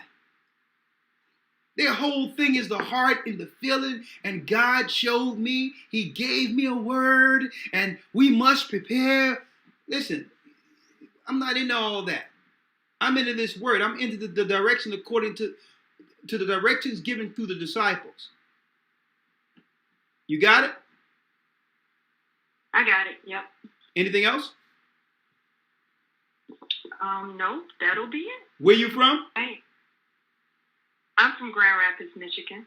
Okay. So I take it you've been gathering with the church in Detroit. Yes, when I make it there. They're about just under 3 hours away. Okay. Well, we're going to see what we can do, get something closer to you, okay? Okay. All right. All right. The water. Next call. Yes, sir. 609, last four digits, 0047. Yes, hey. Shalom, how are you? Hello. Well, I had a fast question to ask you. Sure. How can I join the body and get baptized? Your city and state? South Jersey, inside Wyoming. Okay, so you're close to Philadelphia. Yes. Okay, write down his number. I'll give you a phone number to Bishop Amar, and we'll work it out. Will you come within the congregation, and we'll begin. How long have you been following the church? 2 years now. Okay, you're in South Jersey, been following 2 years. So it's not just because of the emergencies that have drummed up and where we are in prophecy that you're trying to come together now. It wouldn't be wrong if it was, but I just need to know. Huh? It's been 2 years. What have been the holdup? Oh, no, because I was still in the world and stuff like that. And stuff like that. In the world. Give me, expound. In the world, what's that?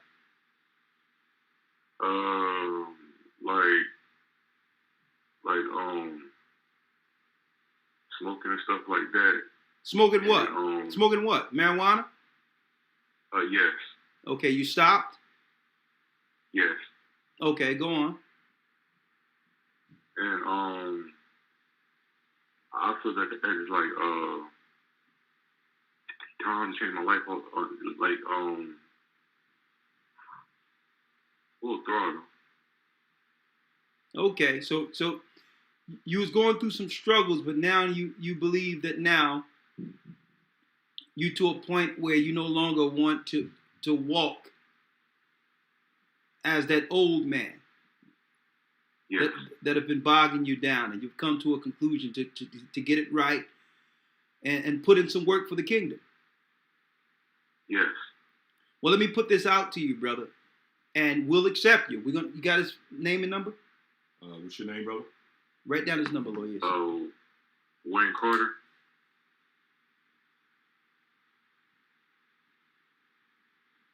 We're going to have our deacons at the church, one of the deacons at the church, contact you for the Philadelphia congregation. But let me tell you, you didn't have to wait until you concluded that you would no longer use or do certain things in the world to come to the knowledge of the truth, to come in. Yes.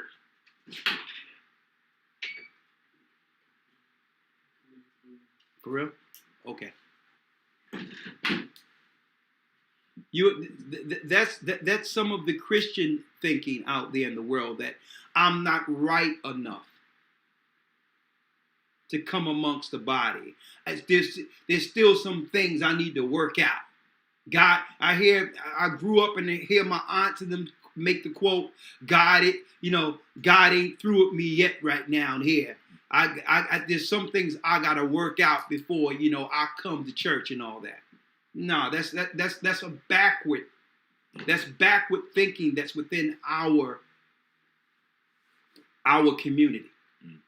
It's when we're in sin. It's when we're in the most darkest moments that we need the body, that we need help.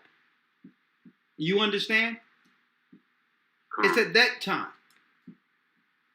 Because the Most High had enough grace on us to preserve us to a degree in which we could get baptized and begin a new life under his covenant. See?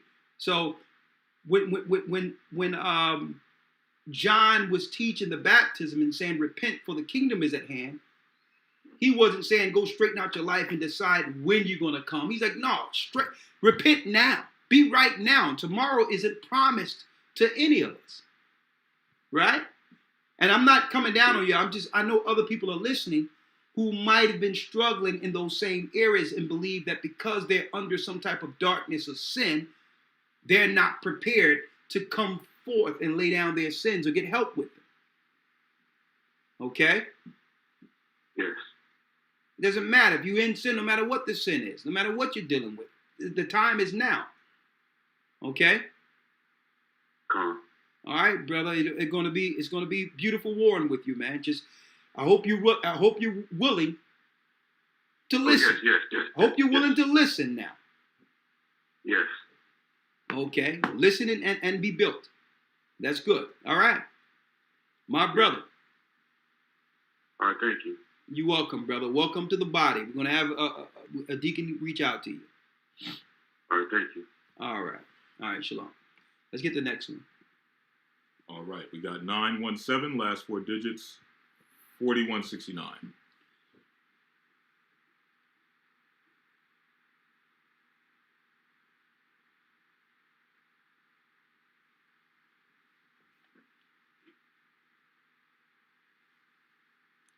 Shalom, elders.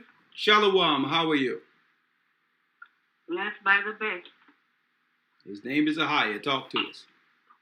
All praises be for the Most High. I wanted to ask, because we were getting ready for the Passover. Yeah. They have it in Pittsburgh. Like they said, that only they don't allow more than 200 people gathered together. So even though we're not having the Passover there, what is the criteria if the rule is changed in the different states that did not allow a lot of people to get together? Okay, I'm glad you answered it. I think I answered it more so in detail because it's, it switches as far as occupancy in the venues from state to state. And I had a meeting with the elders and the deacons last night, including the brother in Pittsburgh. He was in the meeting. And all in all, we're going to have the Passover there. We're going to have all the Passovers are going to be in their respective locales. So the only thing you have to do is link in with the deacon or the elder we have there, and he's going to direct you for the Passover this coming Friday sundown. Some going to do it Friday sundown, some going to do it Saturday sundown, but we're going to do it on that day for the Feast of Unleavened Bread, okay? So you don't have to worry about that. We good. If you were a part of the original gathering for the Passover in Pittsburgh, you have a place to do the Passover with the family there. Yeah, I already planned to attend with my family. Okay. But I'm in the New York group, so the New York body. Okay. So, Yeah, you're good. Alrighty. Oh, you don't have to worry about the number at all. The only thing you have to do is attend. All right. Thank you. Thank you. You're welcome. All right. Let's go to the next one, Elder Lawyer. Yes, sir. Moving on. And speaking of that, speaking of gathering, sometimes what I would like to do is go into the see what's going on in the Jewish community when it comes to these particular situations and see how they handling things. Let's see. Let's see. Web today. There it is. Let's see what we have there. Okay. Jewish Telegraphic Agency since 1917. Top news. Coronavirus in the Jewish community, the latest. Let's see if something is going on in which they're under some of the same restrictions the rest of the world. I mean, because maybe this thing borders just, maybe it's just confounded into black communities. I don't know. Let's see. How are they handling gathering together in these synagogues? As United States, as the coronavirus epidemic looms, American Jews brace for Shabbat like no other. March 13, 2020. Okay, let's see what we're going to do on Sabbath here. Somebody wrapped a purple ribbon around a tree. Okay, I don't know what that's about. Let's see here. New York, as of Thursday, Alex Matthews felt confident that, let me blow it up for you here. Alex Matthews felt confident that the synagogue he leads in Newburyport, Massachusetts would be able to hold services as scheduled this Shabbat. Nothing to see here. Things are going on as normal. But they telling us in the hood, hey, you may not be in that corner shooting dice. 3 or 4 people get together, martial law. Mm-hmm. Even as growing numbers of Jewish communities began shutting down schools and synagogues, that's interesting, and when possible, moving operations online, Congregation Ahavas Hashem sent an email to its membership announcing its intention to hold prayers as planned on Sabbath morning.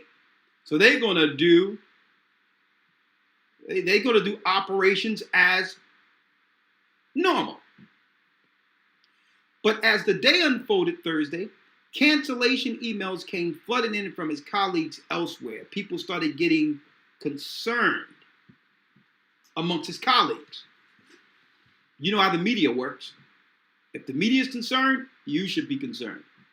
By late Friday morning, the synagogue had reversed course, joining a growing consensus that the most religiously appropriate way to respond to the coronavirus epidemic is to cancel all public synagogue activities. Okay, that's where we are.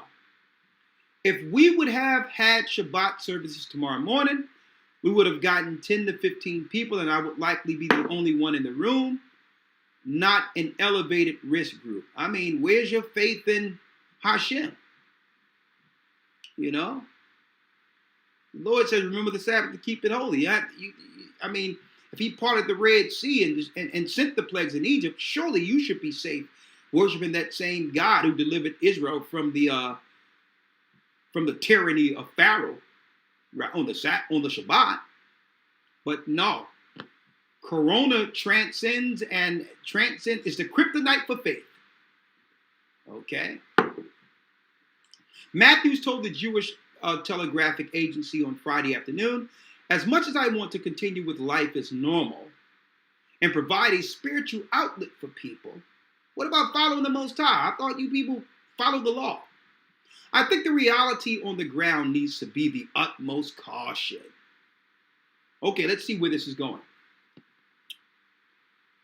That approach has taken root in an ever-widening circle of Jewish communities as the Jewish world embraces for a Shabbat unlike any other. From New York to Chicago to Dallas and beyond, a cascade of communities began canceling synagogue services and other public gatherings as the Jewish Sabbath drew near. This is where it gets real interesting, brothers and sisters.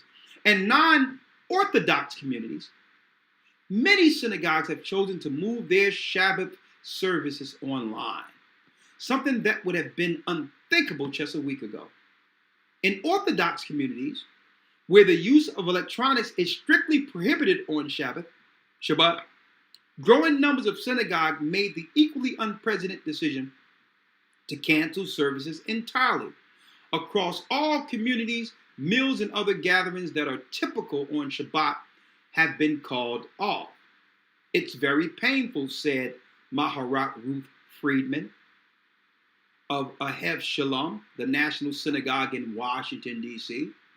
Like many synagogues, Ahev Shalom was hopeful as recently as Thursday that I could still hold services as planned this Shabbat, even as it canceled other events deemed less central to religious life. Their one concession to the virus was moving Saturday morning services an hour earlier to communicate that this was not a time for socialization. The community would gather to perform an essential ritual of religious life and then disperse. But as the weekend drew near and after consulting with local officials, the synagogue decided even that it was not a risk they could take. We take very seriously both prayer from a religious perspective, but also really ensuring that there's community available, especially for folks who live alone, and really rely on the show, not just for the religious space, but for social communal space as well, Friedman said. So to make the decision that we're shutting doors when we never made the decision, it's very difficult. It's not something we take lightly.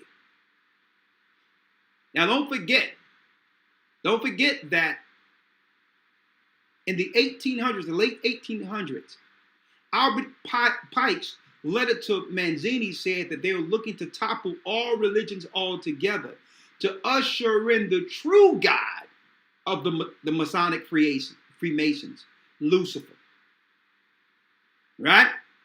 So now they're discouraging gathering in any religious setting that leads to the Bible or the Abrahamic belief being the core foundation to usher in Luciferian. Just remember that. I don't know if y'all forgot that. Now listen to this. I was concerned the day before yesterday, Harris told. My understanding that certain rabbis and synagogues were considering keeping their congregations, and I was alarmed at that because I thought that the reasons that they were hesitating were not in keeping with the primacy of Pakach Nefesh, of preserving human life over the consideration which are ritual, meaning the observance of Shabbat. So this is some stuff they came up with. Some of the American Jewish communities most deeply affected by the virus remain in the greater New York City area. Now, what a coincidence. When Jewish individuals were among the first confirmed cases of the disease, coincidence? And some schools and synagogues have already been shuttered for a week. Check this out, folks.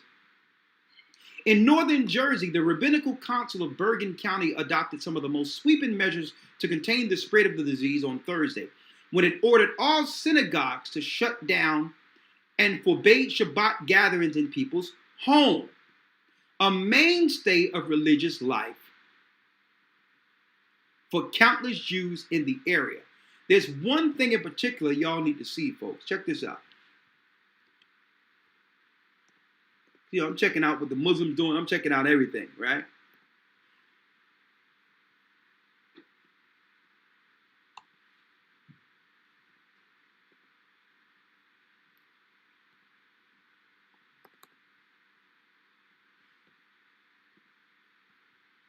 Right here it says, there's one thing, it says here, check this out. This is going to interest you. At the Sky Lake Synagogue in North Miami Beach, services are going ahead as scheduled this Sabbath. So in Miami, they going forth with their Sabbaths.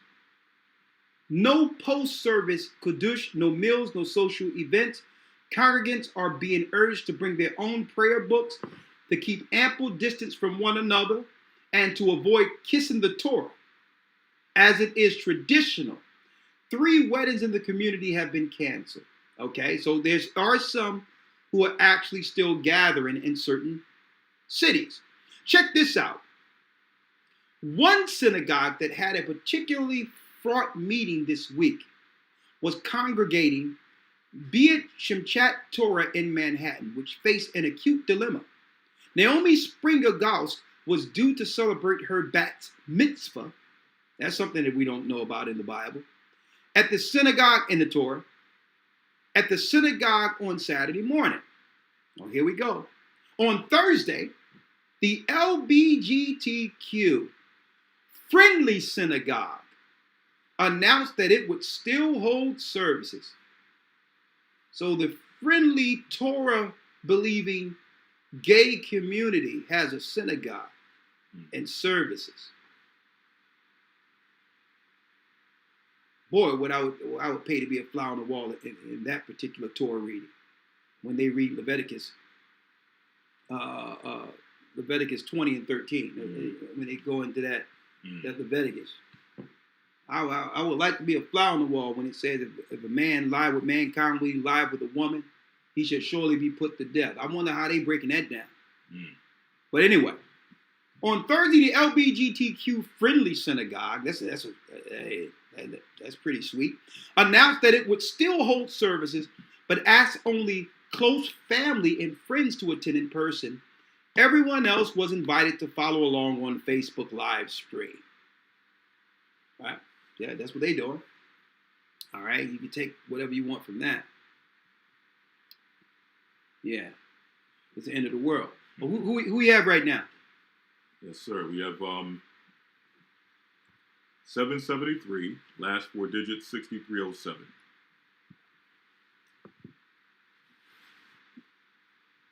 Did you know about an LBGTQ friendly synagogue? Yes, sir. Man, this is getting weird by the second. All right, talk to us.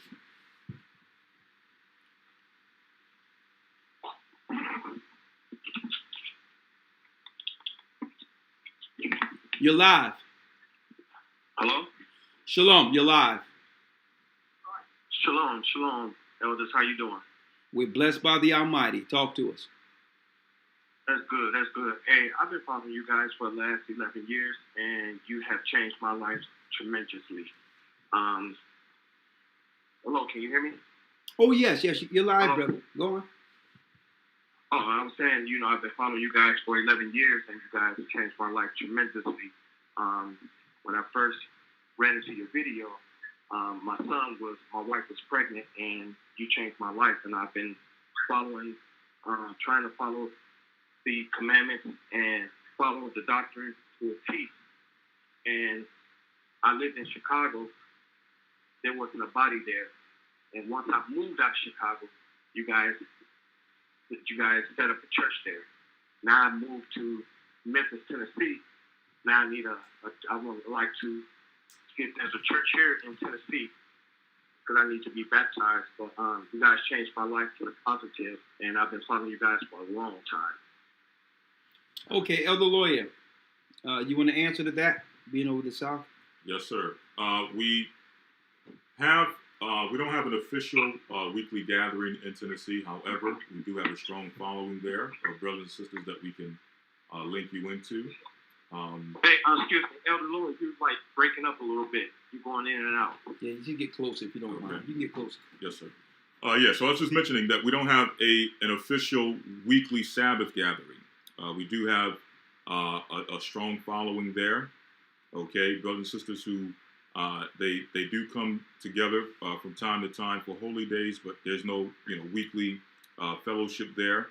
We are seeking to set up the weekly fellowship according to what we were stating earlier, the telecast, so on and so forth.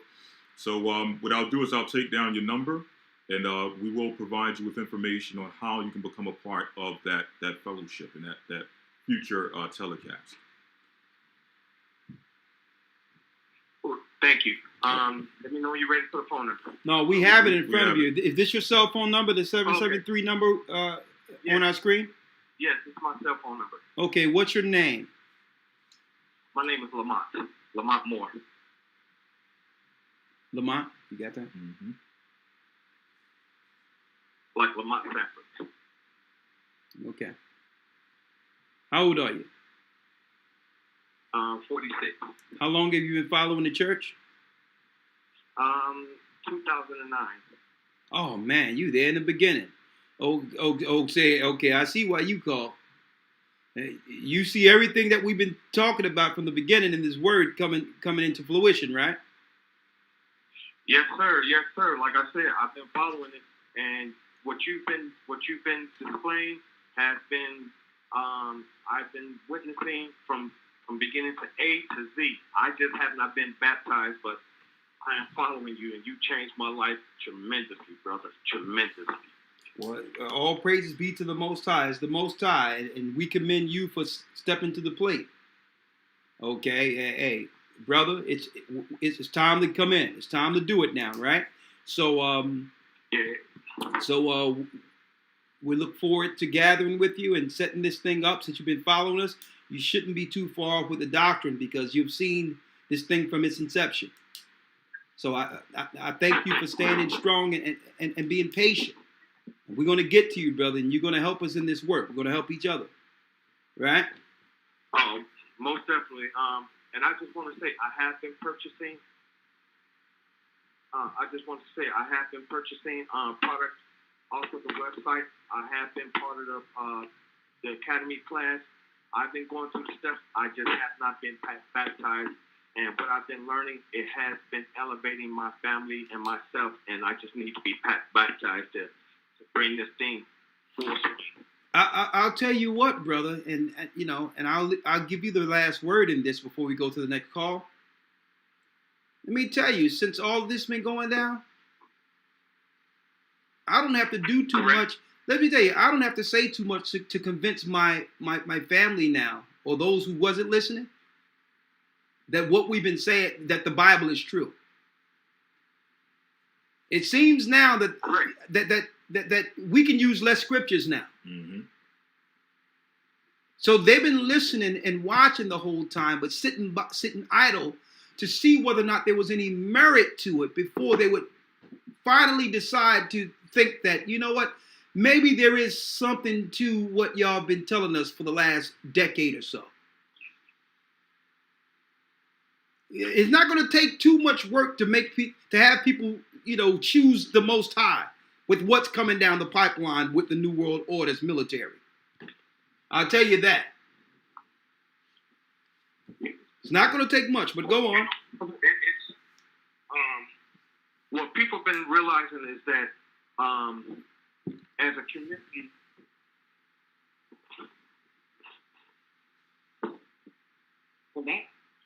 Yes, yeah, you have the last word. I've been following you guys, and as a community, we've all been, we've been following Islam, we've been following Buddhism, we've been following all type of religion, but no religion has put it in front of our face like the Holy Scriptures. We've been running away from it because we've been indoctrinated. Oh, this is a white man's book. But the way you break it down in layman's terms, where the stupid of the stupidest can understand it, you brought it forth. And I'm a witness to it. I'm telling you, brother, God bless you. And I thank you 1,000, 1,000,000% for what the Most High has done to give to us. I thank you. Well, thank you, brother. And Elder Lawyer, I thank you because when the elder is prophesying, you go into the scripture and you bring out what he's trying to say. The Most High is giving you that clarity. Thank you. Thank you. All praises. All praises. Thank you. We thank you. Let's do it. And hopefully you'll be breaking down these scriptures beside us. And someone will be thanking you. One man planteth, another man watereth, but it's the Most High who gives the increase. All right, what's next? All right, we got 338 or no 336. Last four. Oh yeah, let me put this out there real quick because you're gonna have people coming in to try to divert the work. Brothers and sisters, I'm telling you right now, don't be listening to those people talking about going to certain countries like Jordan. If y'all, I'm gonna show you what's going to be. Let me give it to you real quick. This is what you're going to see in Jordan in a couple of minutes, right? That's what you're going to see in Jordan. That's a strike the other day in Iraq. And soon as they strike Iran and declare war, you're going to understand why they use this corona thing as a cover to put the military infrastructure in place. This is war. Corona is just a psyop so that they can actually move the police and all that out of the way and replace it with National Guard and military. That's what's happening right now under our noses. So y'all listen to those people and go over into Jordan if you want. If they know what we know, they would get out of there. Because the Bible tell you about that land of Lot. How Moab and Ammon is going to get judged for blocking off the way when we were escaping Jerusalem in 70 AD. They're going to get judged for that. I'm going to tell you how it's going to go. I told y'all before, don't even look at Russia. Russia is part of the 10 horns, folks. Keep your eye on Iran. When they strike Iran and declare war, folks, the Bible tell you that those missiles are going to hit over in Israel, but the people that are running things in Israel aren't going to care. I'm talking about the hierarchy, because they're going to flee into Kittim, which is parts of Cyprus, and then they're going back to Italy. They're going back to Rome. So that whole land is going to be decimated before Christ returns. I'm speaking of Israel, Jordan, Palestine, all of that is going to get dealt with according to the word. You got this girl that was over there with Ben Ami and all that crap, and then she seen we was talking about fleeing, so she's trying to, that thing fell, and she tried to jump on the Gathered Christ Church as if she was with us the whole time. Folks, don't go to Jordan. Or, it's your life. Go there if you would like. It's up to you though. You've been warned. Another thing, you have people that may look to go to Cairo and all that. We don't have nothing there in Cairo. We have people who've learned all over the earth. If it's not from our mouths, I don't care what people are banking on is people in the United States panicking, and you panicking and jump out of the frying pan into the fire. If it's not about going someplace to spread the gospel and to do Christ's will and to be amongst like-minded people in the ministry for the ministry, beware of it. Okay, I'm just putting that out there. Wasn't that it? All right, we have 336, last four digits, 6092. So somebody say what land? A land of a church to be guided. Wherever land you on, learn under a church. Learn under the leadership and the guidance of those who are actually giving you the information. Because it doesn't matter if you go into another country without leadership anyway, without guidance. You're just going to just suffer whatever happens in that particular area. Okay? Let's go. Mm-hmm. If I can mention as well, I know in the past, not anyone particular, but I used to hear as well when we bring out, make preparations, prepare, store up food and water. And one of the responses you would get, here and there is, well, why worry about that if we're fleeing anyway? Not realizing that, as we're mentioning, this movement comes in phases. It comes in layers. It's not like everyone is going to go somewhere all at once. You understand? And be in another country all at once. This comes in phases. So you have to prepare for as many situations as possible. So right now you're seeing the importance of actually going out, making sure you have what you need to be at least somewhat stable while we're still here. Okay, I'm getting some thank you, lawyer, for that. I'm getting some real-time reports. The National Guard has already been deployed. I heard about that. In different areas, they have been deployed. Another thing just came in about 15, 20 minutes ago is that now there's been a ban on the UK People cannot fly into the United States from the United Kingdom.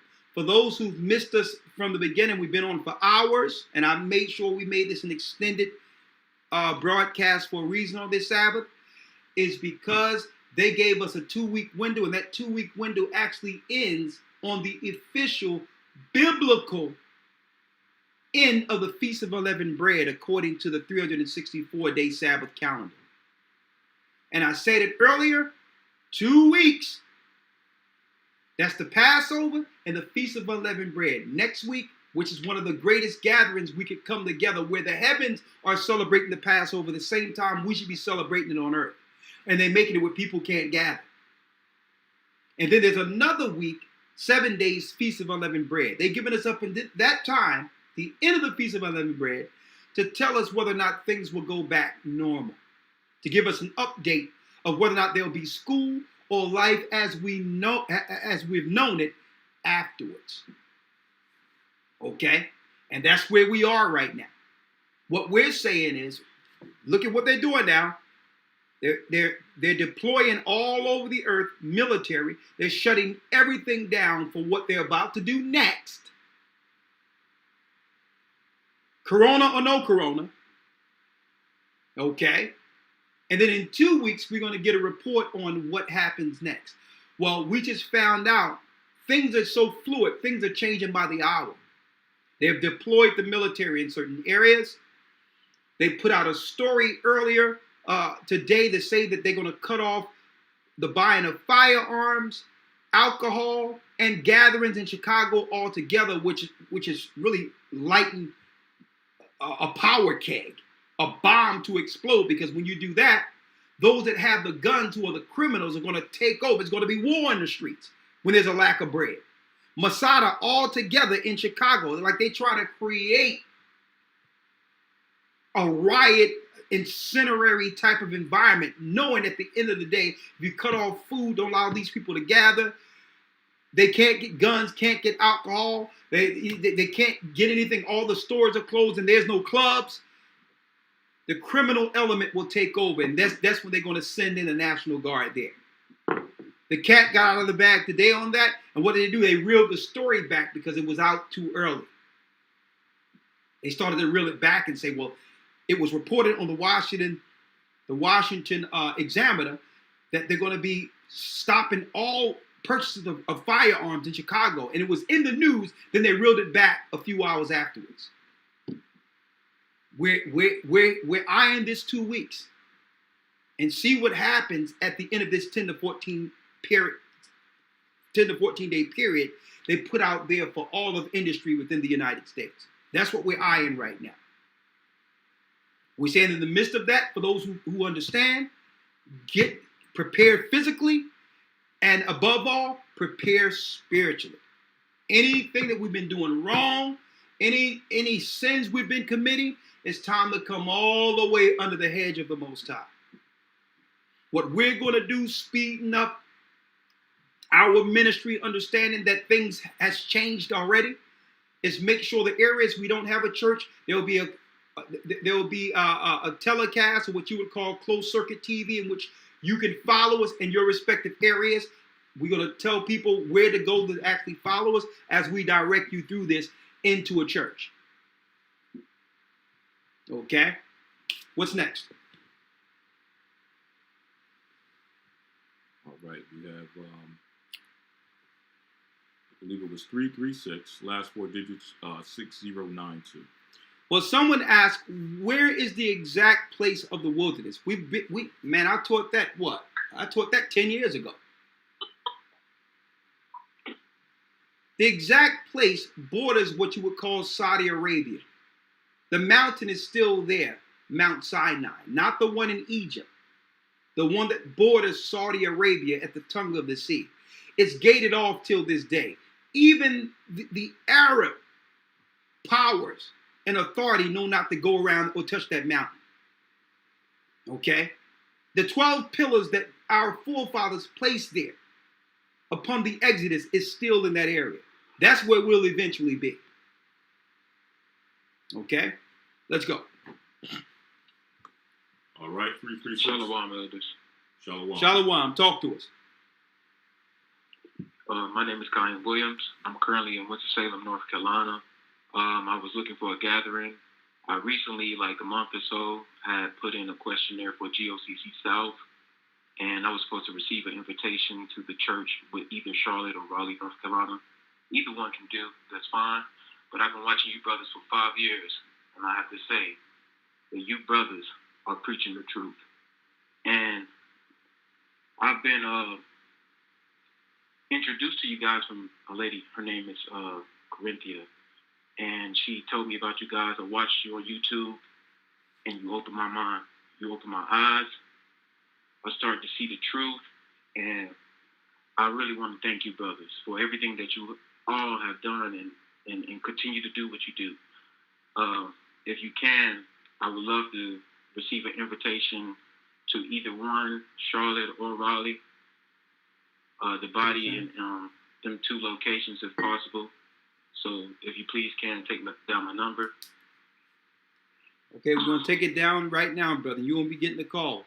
But I'm going to tell you, man, make haste. Make sure you get with the body. Because soon, like I said earlier, right now, I had a meeting with the elders and the deacons throughout the earth that have been teaching the ministry, that's in the ministry. And now we're more so leaning inwardly. These are the people the Most High entrusted us to guide who are baptized. Let's focus on what we can do and how much we can accumulate in assets or whatever to make sure these people entrusted under our guidance are guided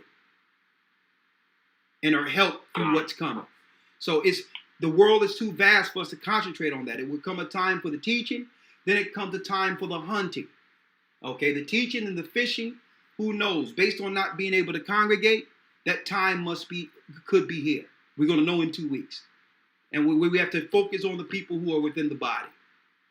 Not to say that we're not going to be putting out the messages, but we can only prepare. We only have enough based on the people who are contributing to prepare for this. And that's just the reality, unless the Most High bring in a windfall, because we can't do this without finances. Help all these people. So that's the meeting we had last night. Okay, so just come on through and let's work. Let's see what we can do to prepare for these, to make a preparation for these people. Okay? Khan. What's your name again, brother? Khan. My name is Kaheem Williams. How do you spell And that? if I can tell you something, Elder Ricard, I actually joined the church, and I thought they was affiliated with the GOCC here in Winston-Salem. This was maybe like 5 years ago, and that church, it was just, it was something about them I couldn't explain, but they were trying to go to Ghana, and somehow, from what I heard, the story was that, I guess there was a discourse between you two or whatever. I guess they were saying that they were throwing up signs, and I was looking at, they were saying that you were throwing up signs or whatever. So I was looking at, I was listening to what they were saying, and I was like, there's no way this brother is of any cult. There's no way he's throwing up Freemason signs, and I was looking at them, and I was like, I don't think this is the church that I want to be with, because these brothers that I've been looking at on GOCC, they've been preaching the truth from day one, and they've been in this Bible. And so that group had actually went to Guyana, and I don't know what happened with them, but I not stayed in touch with them. So I've been with y'all since the beginning. Since the start of me waking up in the truth, I've been with you guys, and I've just been observing you. And y'all, I'm telling you, you brothers, you are it. Y'all are it. Hey, we're your servants, brothers. I appreciate you, brother. We're going to contact you, and you bring your brick. We're going to need each other. Understand that. Okay, everyone has their unique gift the Most High given them, and within this ministry, we just have to get the body together. That's why it's called the Gathering of Christ Church. I can only do my part, but you have a part to play, brother. You do. And I want to say this. I heard years ago that there was a brother over in North Carolina. At one time, he stood up amongst people and just stop the videos and stop my hands and say that I was throwing up stuff. And it was weird to me because, I was gesturing. I mean, I only have 5 fingers. So if my head get tired, sometimes I do like this. I don't know what I'm throwing up, but I'm like, and it made me look inward and question. I'm like, Lord, what is this? I mean, what did they see that led them to gather with us? Mm. If this is what they're concluding, what did they see? Because they're not looking at the word. They're not filtering things through the word. They are pausing with my every gesture and claiming that I'm communicating with someone. But Christ said, listen, the servant is not more worthy than his master. If I suffer these things, know ye ought to suffer these things also. I mean, they were calling Christ Beelzebub, Satan. And it's like, what do someone have to do for you to know that the Most High has sent someone to help you or have raised someone in the word to help you? What do they have to do? It's weird to me, man. And the question is, can Satan cast out Satan? If I'm working for the other side, man, I'm doing a horrible job. They should have got rid of me a long time ago. Because many people are coming to the law, statutes, and commandments and following the Most High and believe in Christ. Atheists, people who told me they didn't even believe the Bible before they ran into our videos. Because the Christians couldn't convince them that this Bible was real. People who didn't know God found the truth through the Gathering of Christ Church and believe this Bible and teach it now. When I met Gocc was a starch, conscience, working for a black conscious radio station, ran by Nuwabics who didn't believe the Bible at all.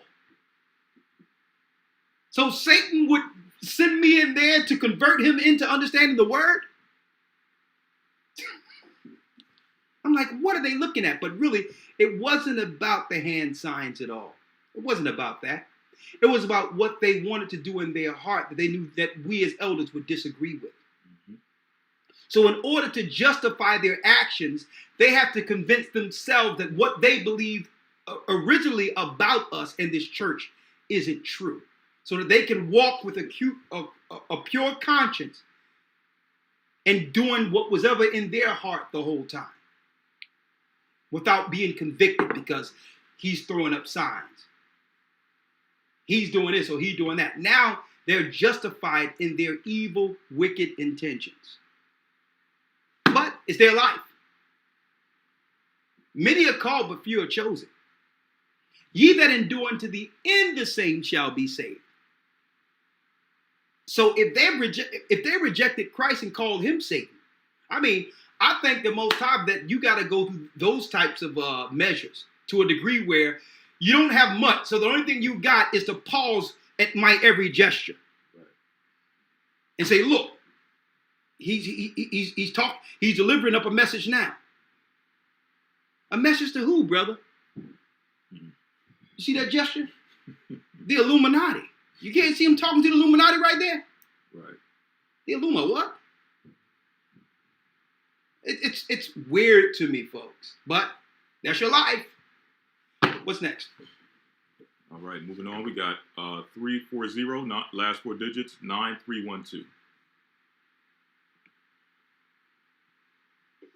Hello? Hey, how are you? You found us here too, huh? Hi. Hi, elders. Hi.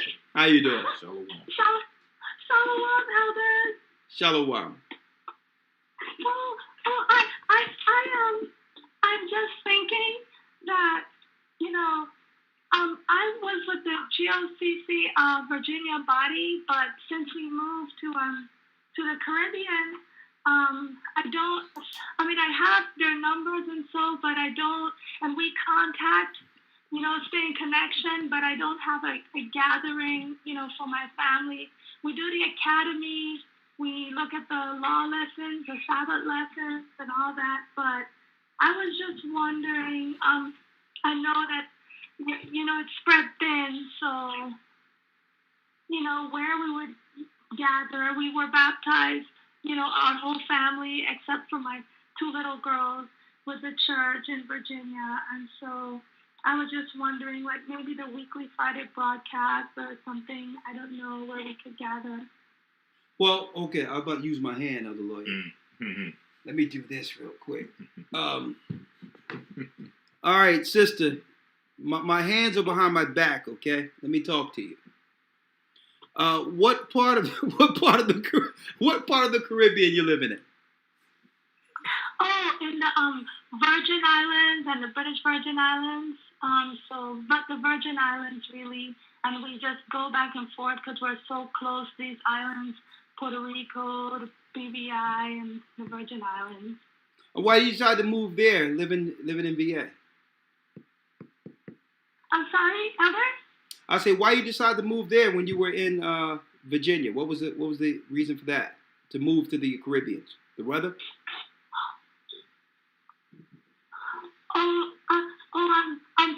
I decided to move there? I'm just having a hard time hearing that song. Why I decided to move? Yeah. Oh, because my grandmother, she actually passed away. Sorry about that. Last year, she was 102. Yeah. And I was trying to spend time. A lot of older folks were there, and just in general, my family knew that we were gonna move, back to be closer to family and stuff like that. You got a number? I didn't want to move because I love my Virginia body. I love them so much. But, Okay. and it's really different being in the body than being outside of it. But we keep the Shabbats, we keep all the feast days, we get the calendar, everything. I stay in contact, I get the emails and all that from the body. But, I just was wondering if there was, some place, like say for Passover, that we could congregate. But if not, it's okay. Okay. Put Passover there. We're going to see what we can do for her. All right. We're going to call you. I'm going to have the deacons and elders from the Caribbean reach out to you, see if we can gather for the Passover there. Okay. All right. All right. What's your name, sister? Let me get your name again. Okay. It's Sister Lee, a.k.a. West India. Okay. Bless you. All right. All right, sister. I'm about to use my hands.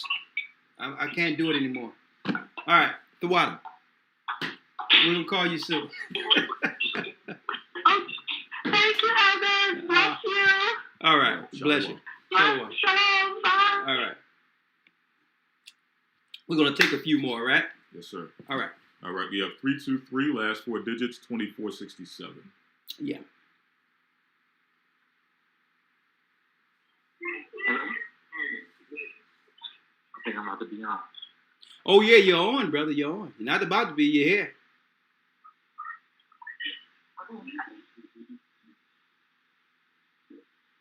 You're here, brother. Hi, good afternoon, brothers. Yes. Can you hear me? Yes. Yeah, I can hear you. Okay. So, my wife was baptized by some brothers from GOCC, but can you hear me? Yeah, I can hear you. Your phone is going in and out. Are you trying to hear us the same time you're talking, or is what's going on there? Okay. So, hold on, read that. Okay. So my wife was baptized from some people from GOCC, but can no longer be found. You say some people from GOCC who can no longer be found. Yes, I hear you guys, but I've been trying to get baptized, but all the people around me, these Hebrew camps, they don't believe in the High and Yeshua. They believe in Yeshua, Jesus and all that. So I'm gonna tell you right now. Those whatever camps or you talk about, they got bigger issues than not believing in just the name Ahia and Yeshaya. Because I know some people that are calling on Ahia and Yeshaya, and it's off like you wouldn't believe. So you're gonna need more. You're gonna need a greater measuring tool or a sifting tool than whether or not someone is calling on Ahia and Yeshaya. Many people looked at that video we put out there in 2009, the true name of the Most High. Many people, and it's a lot of whack jobs out there using Ahia and Yeshaya. I'm going to be straight with you.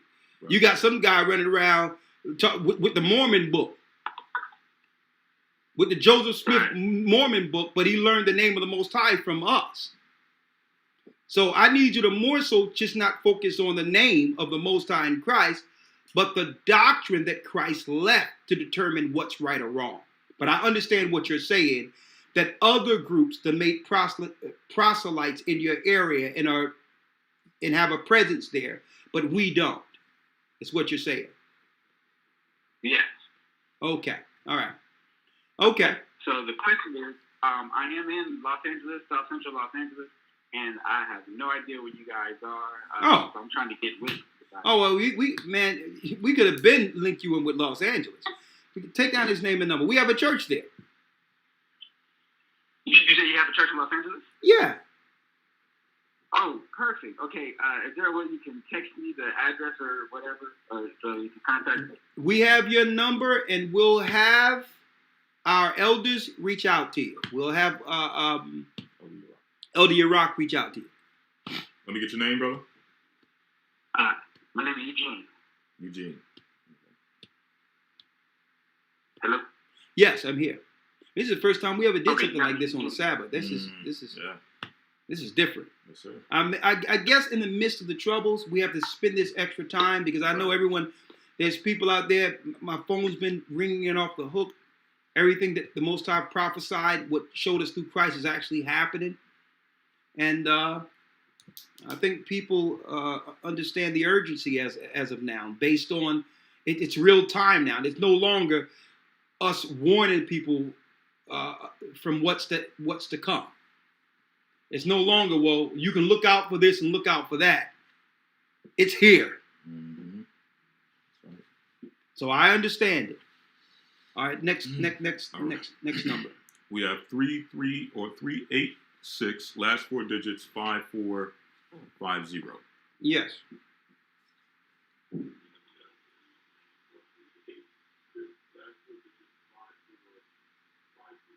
Hello? Oh, yes, I can hear myself in the background. Can you mute the background? Oh, sorry about that, Elder. No problem, sir. Shalom, Elder Ricard and Elder Loya. I spoke with you about a month and a half ago.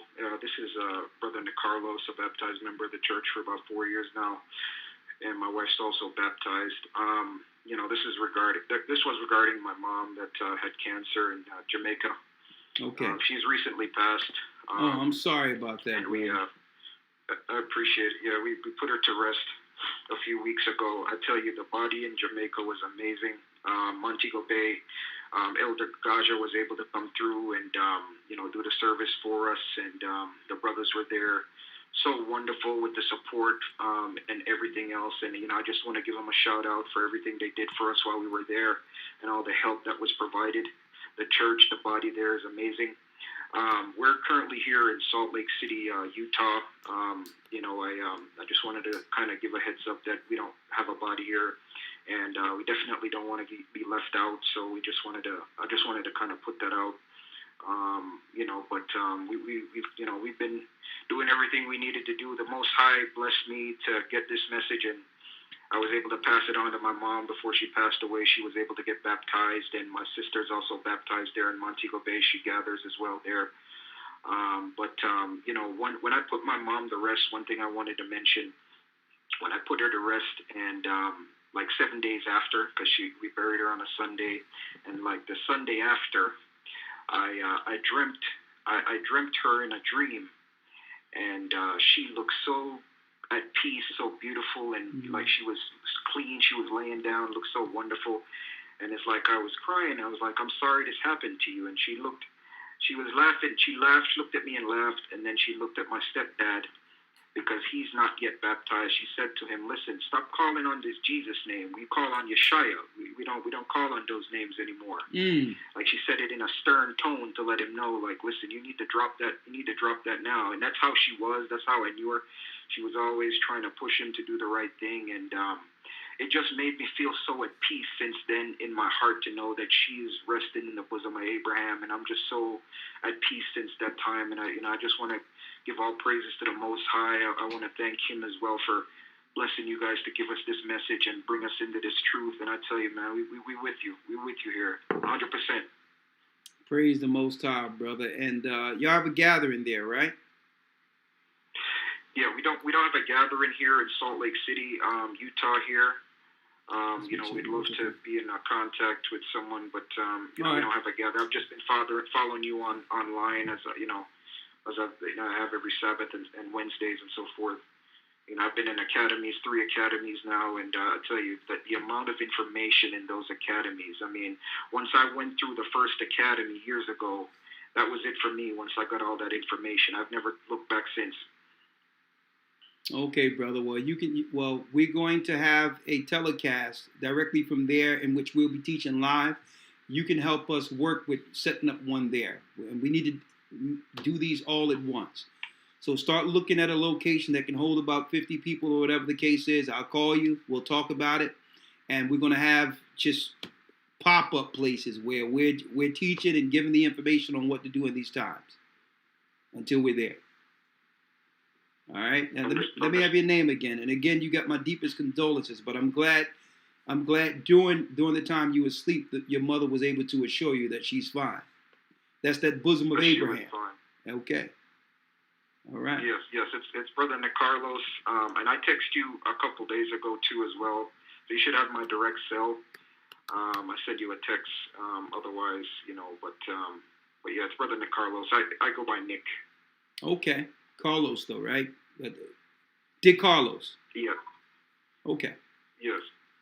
All right, brother. Thank you, man, and we're gonna be reaching out to you. Okay.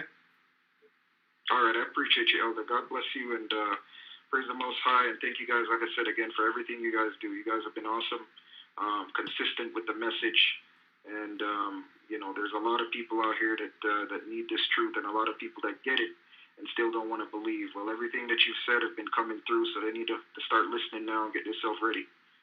Oh, we're here. So,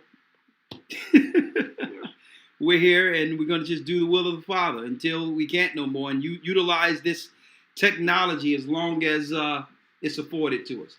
All right? Thank you. I appreciate you, my brother. All right. Thank you, sir. All right. No problem. Let's go to the next one.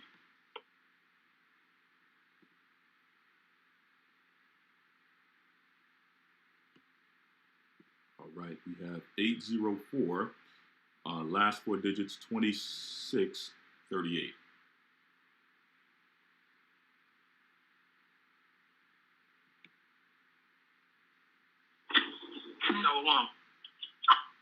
Shalom. Shalom. Shalom. I'm from the California church. I'm the elder Iraq, and I've been following you guys for like 5 years. But I got a sister who's in North Carolina, and she's been watching the videos for like 8 months.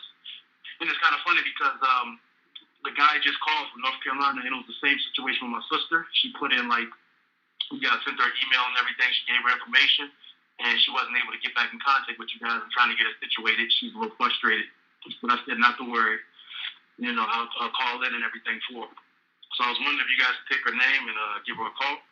Oh, yeah. We'll give you a call, and you can give me all the information that's needed to reach her. Okay. All right. Well, let me get your name, brother. Brother Jones. It's Joemi. You have it? Yes, sir. And, I'm with the California church. And, my sister, she's been watching you guys for about 8 months now. Okay. And it's about to go down in California. Iraq has a message that we gave him to deliver to y'all between now and the Passover. So make sure you're there in church. Oh, yeah. All right. All right. So we're gonna reach out. Well, thank you. No problem. We're gonna reach out, get the number, and take it from there. All right. All right, sounds good. Shalom. You want it? Shalom. All right. Shalom. Shalom.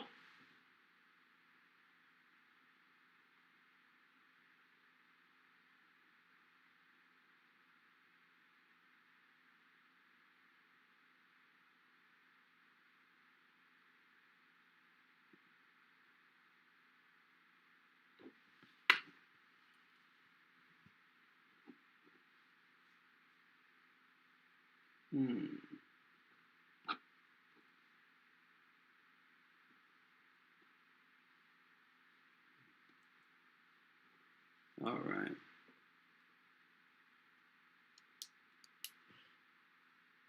Let's get the next one. Let me read this real quick before you get it. I'm in Daniel, the 9th chapter. It says 9 and 24 speaks that 70 weeks are determined upon the people, speaking of the children of Israel, God's chosen people, and upon thy holy city to finish the transgression.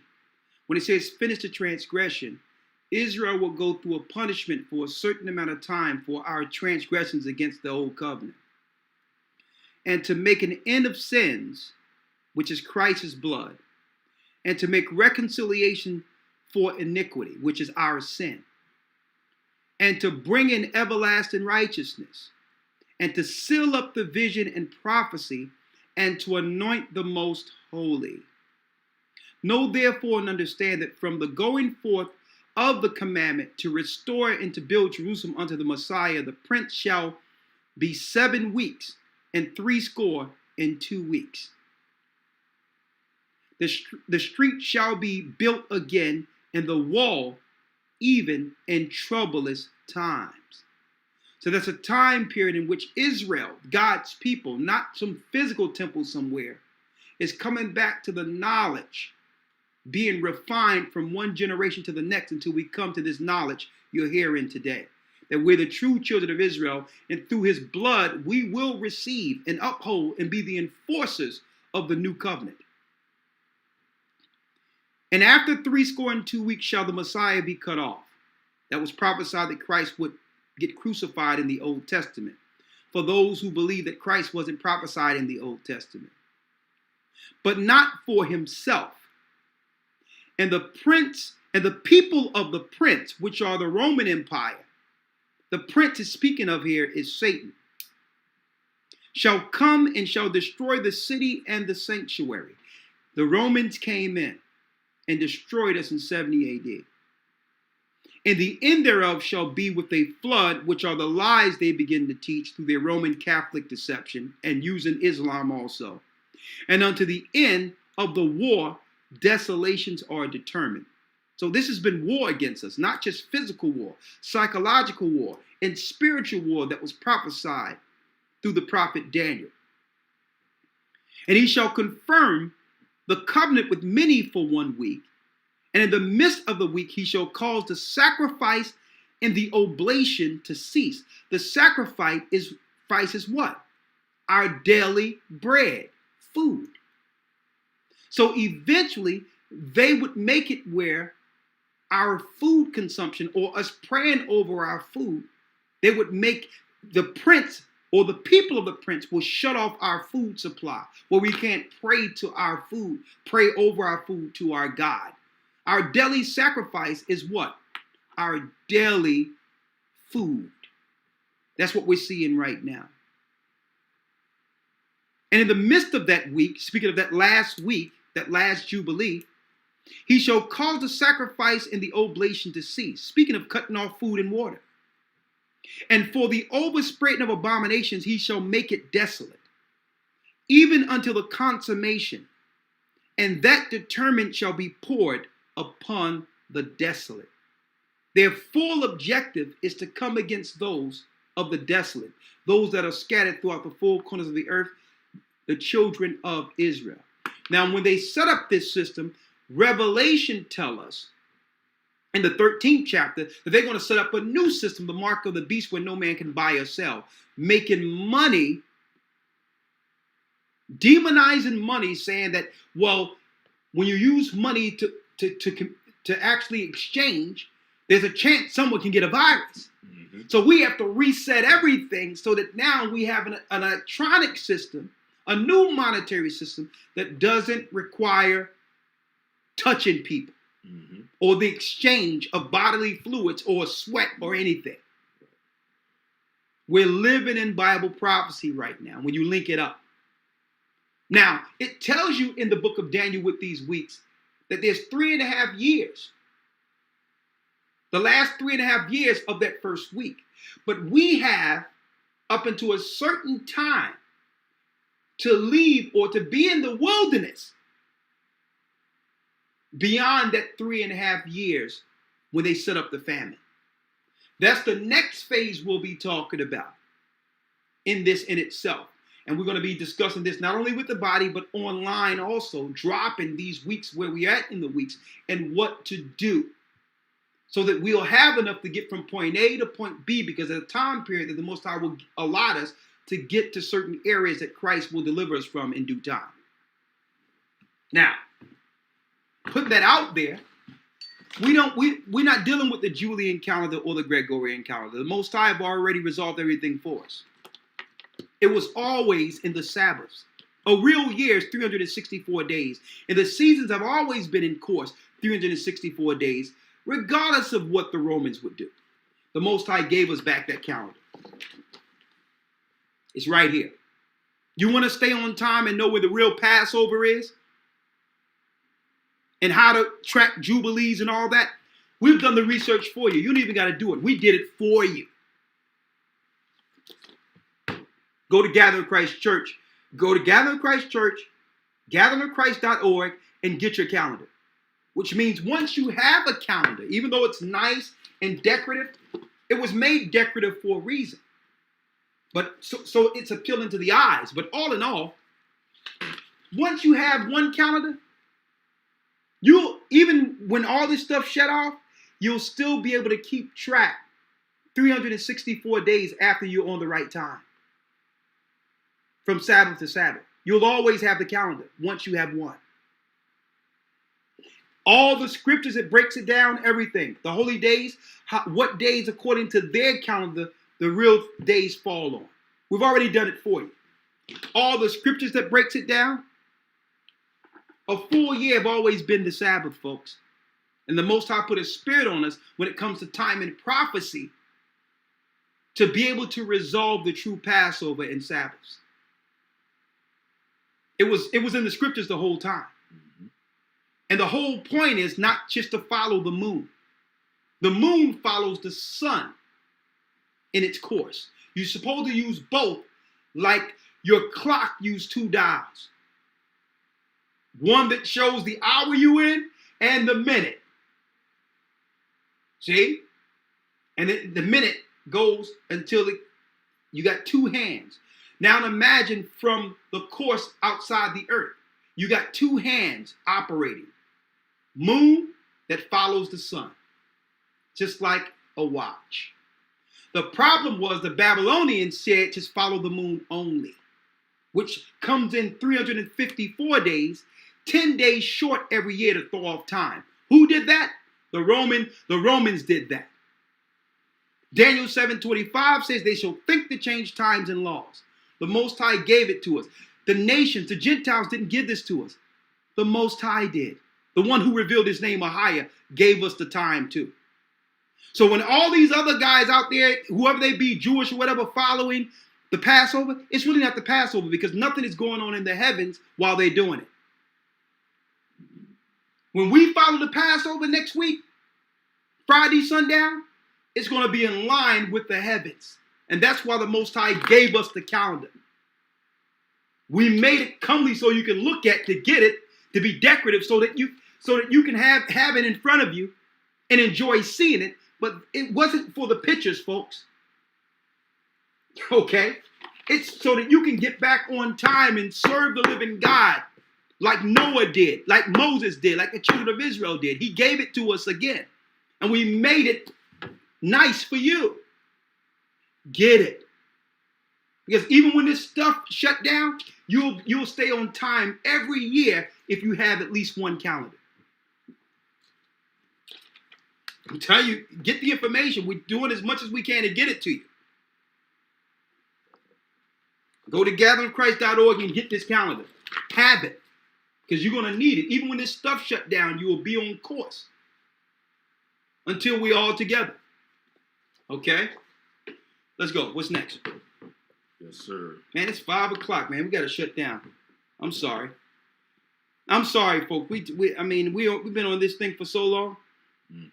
Let's take 2 more calls, and then we gotta prepare ourselves for tonight and the Passover. So we have here 2 anonymous. Okay. It is online where you can follow it. Go to gatheringofchrist.org under Holy Days, and all the dates are there. Okay, go to the Holy Days. They're right there. All right, Shalom, you're live. Shalom. Shalom. Shalom, Elder. Portland, Oregon. Shalom. Are you hearing me? Yes, I'm with you. Talk to me. All right, Elder. I've been following you guys for a couple years now. And I've been following you guys for a couple years now. And what happened is, I always been online doing research about finding the truth, most likely for cancer. And one day, I was sitting in the house on a Sabbath. That's before I even start doing the Sabbath. And I start praying. And something said to me, God, why every time I look for a research, it's always the Gentiles that I'm coming up with the truth? Isn't anybody that look like me, walk like me, or the same race as me that got the truth? Whether it's cancer or whatever it is. And then about 7 days after that, I came up on a video on YouTube, and it was you and Elder Lawyer. And I just started crying. I don't know what happened. And then a voice just came into me and said, this is the truth you've been looking for. And like I said, I wasn't looking for anything spiritual or anything, but I've always been a spiritual person. I grew up in the church. My mom's is a Christian. And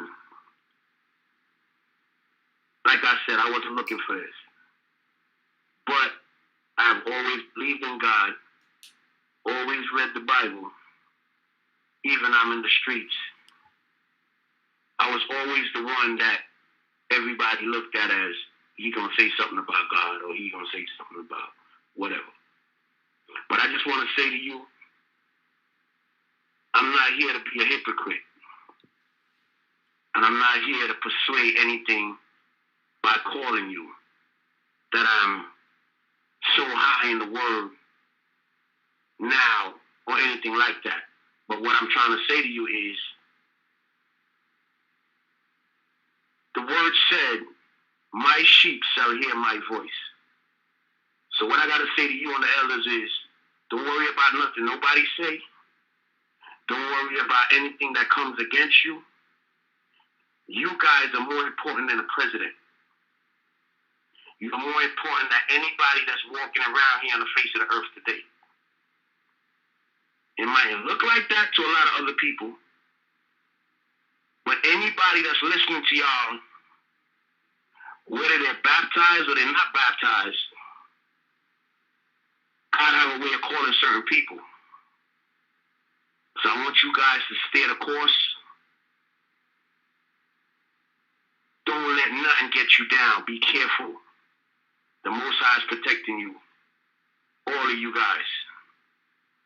Now is the time for all the work that you have done to be revealed. So be careful. Stay on top of the game at all times, because God chose you guys specially for a reason. Don't matter what the reason is, we might never know. But hear what? There's no other institution on the face of the earth today, right now, as we speak, are being led by the Most High, like you guys are. You might not want to hear that because you might think it's praise, but it's not praise. It's assurance to let you know that whatever y'all doing, you're being guided, my brother. So you're on the right track. And you're helping a lot of people without you even knowing this. A lot of people. I'm from Brooklyn. Get what I'm saying to you? I see the same spirit in me that I see in you and the other elders. I don't mean to hold up your time, but yo, it's a lot of things I can't say on here. Is there some way that I can link up with you off air? I'm anonymous right now, but I'm dealing with health. I got a lot of herbs. I got a lot of means of getting silver, wholesale. I have a lot of things where could help different churches, different places. Right now, Elder Gocc can link up with me, and I can show you how to get food in the tri-state area where you don't have to go and deal with supermarkets. You could buy your stuff wholesale, and you could get it over to wherever it got to be in bulk. So you don't have to jump here and jump there, figure this out, figure that out. Whatever I can help you with, I will. So if there's a way that you can link up with me, or there's somewhere I could call back at another time and give you some information or some numbers or something, then I could do that. I just want to do that pertaining to what you guys did for me and what I'm going through in my life. All right, let's do this. What I'm saying to you? Brother, let's do this. Because, you know, as far as I just want to let you know that. I'm with you, brother. You know who I am. All praises be to the Most High. And I'm just keeping my head down, doing what I got to do from day to day. You understand? But I know the Most High would send those in due time who would help the body. I can only do my part. But I believe that you do have an integral part to play, and the Most High has revealed it. Let me have your name. My name is Keno. Okay, do me a favor. I need you to send an email. Lawyer have access to this email address. GOCC South, SOUTH, @yahoo.com. And just put your name in the subject, and that you're calling, that you called about the food resources. And I'm just putting it that way so that you'll stand out outside of everything else you said. Right? Now let me ask you, why were you looking around? Don't forget to do that. You're gonna do that for me as soon as you get off the call, right? Hello? Yeah, I'm here. Yeah. Make sure you do that as soon as I get off the call, and you leave your phone number, and I'll call you personally. I know you can't do this right now. We got about 2,000 people. All right. What I have to say to you, I'm in Brooklyn, all right? Yeah, but I need you to send an email. GOCCSouth @yahoo.com. Okay. With your name and number. And I'll call you right back before tomorrow. But let me ask you this. No problem. You said you were calling and inquiring online, trying to figure out things about how to help with cancer. Was it because you had cancer or someone you knew? If I had cancer? No, you said you were looking online trying to find something about cancer or what to do with cancer, and you ran into our videos. No, what happened was I always do this. That's my regular stuff that I do. And one day, something just came over me. and was like, I started praying, and I just asked God, I said, how come every time I look for the truth or something to pertain to helping somebody or whatever, it's always a white person? Why you can't send somebody to me that looks like me? Oh, okay. And then 7 days later, I bucked up on a video on YouTube, and then the spirit came back again and said, this is the truth right here. Oh, okay. All right. And that's how I started to follow you guys for the last couple of years and get to know. I mean, I'm not following everything, but it's helping me a lot with learning certain things pertaining to the truth out there and trying to find scriptures and trying to find the Lord and other things in your life and other situations that's going on. But you guys, the strength that you guys have, you don't even know your strength, brother. It's way above. So that's why I know that the Most High is dealing with y'all. So it's in my heart. I've never donated to y'all. I wanted to. I've never sent anything there. It's keep bothering me, but I will get to do something. Okay, well, listen. It's if you have a way in which we don't have to worry about these markets and we can help feed our people, we don't need. Hey, that's more than money in this time. So, hey, whatever you bring in, just bring it, and we'll pull our resources. I can only do what I'm doing. So just send that email and let's make it happen, okay? All right, Elder. All right, my brother, I'll be looking for that email. Can you put that pause? Lawyer, don't forget, man. You were blessed by the best. His name is Ahia. Oh, yeah. All praises. All praises to the Most High. Bless you. All right, bless you, brother. All right, stay strong, my brothers. Stay strong. Likewise. Shalom. One love.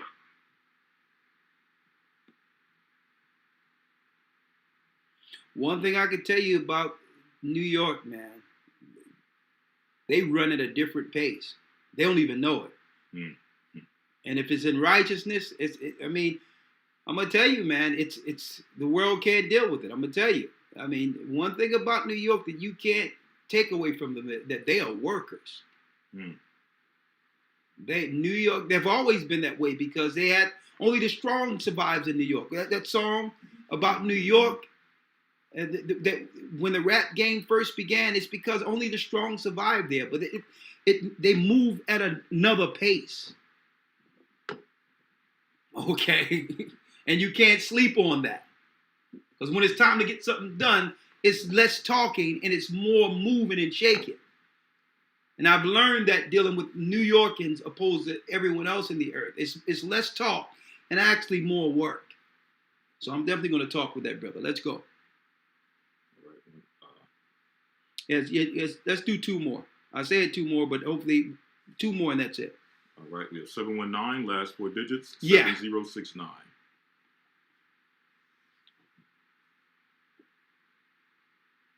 Seven one nine area code.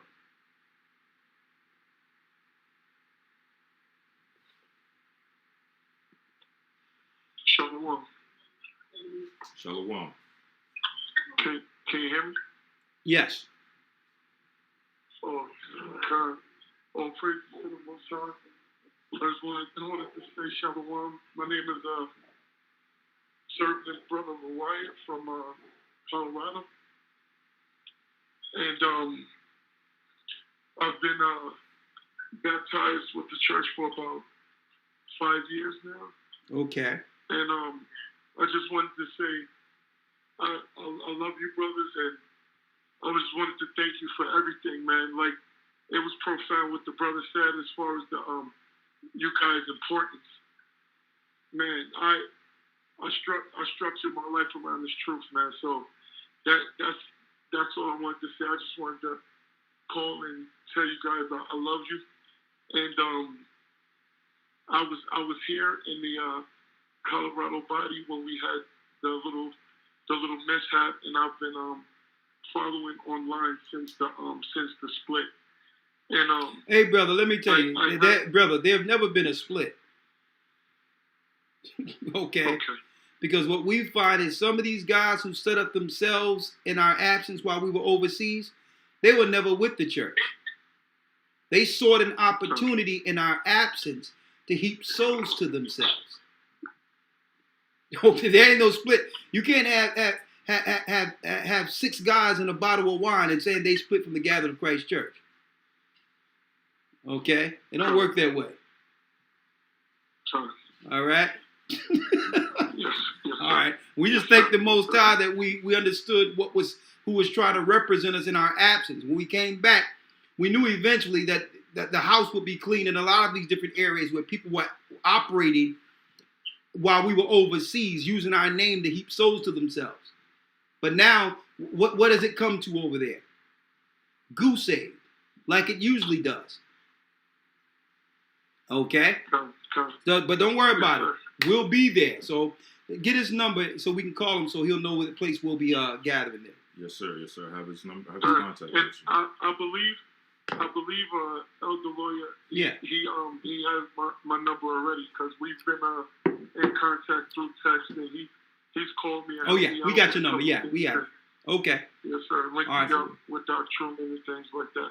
But I love you, brothers, man, and that's pretty much what I want to say. But I'm always working, and I never get a chance to call in on the Wednesdays and things of that nature. So I'm off this Shabbat, and that's a blessing. And I just wanted to talk to you, brothers, and say, stay blessed. And man, we here, we ready to do what we need to do, brother. Well, thank you, brother, and get ready. It's here. Absolutely. All right, last call. All right, Shalom.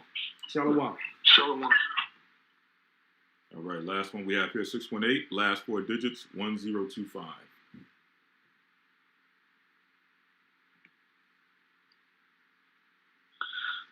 Hello?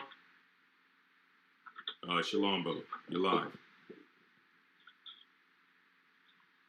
Yeah, I've been waiting on there for a while, but I'm in southern Illinois, and closest city I'm to is St. Louis. Is about maybe a little bit over an hour north, and I don't know what y'all have around these ways. Okay, how close are you to Chicago? Say what? How close are you to Chicago? Chicago, probably like 3.5, 4 hours. Okay. You said you're closer to St. Louis. Yes. Okay. All right. I believe we have a body actually in St. Louis. So let me get your name, brother. It's Jamal. Brother Jamal. All right. We have your number here. We'll make sure we put you in contact with the brethren over in St. Louis. All right, thanks. No problem, brother. All right. All right. Shalom.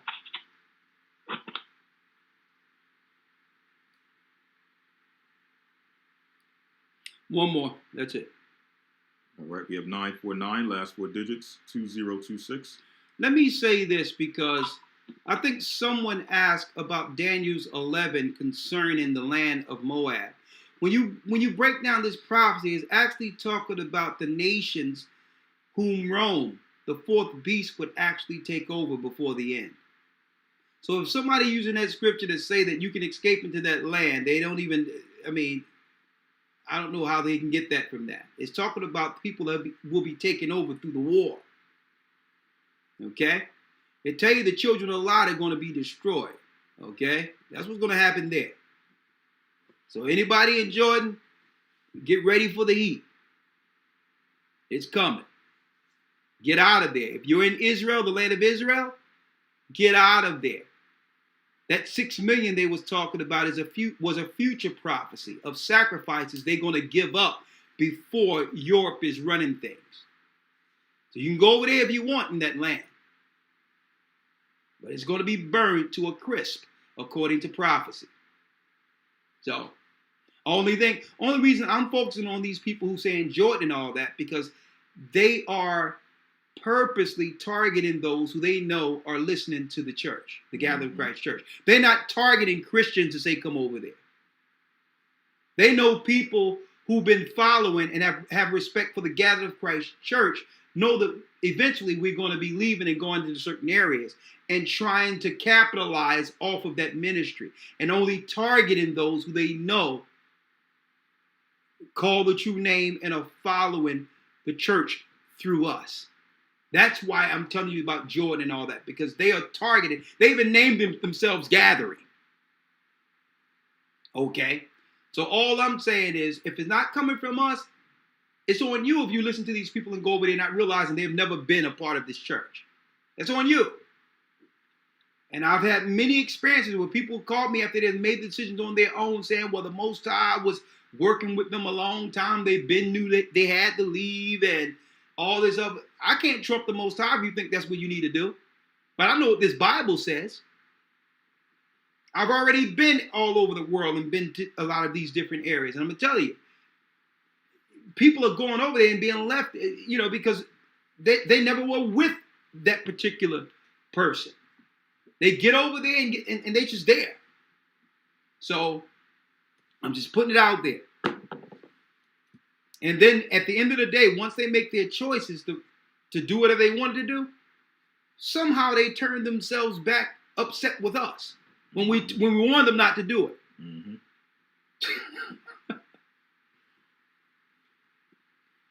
All right. What's next? Last one. Yes, sir. We have 949, last 4 digits, 2026. Come on. Shalom. Shalom.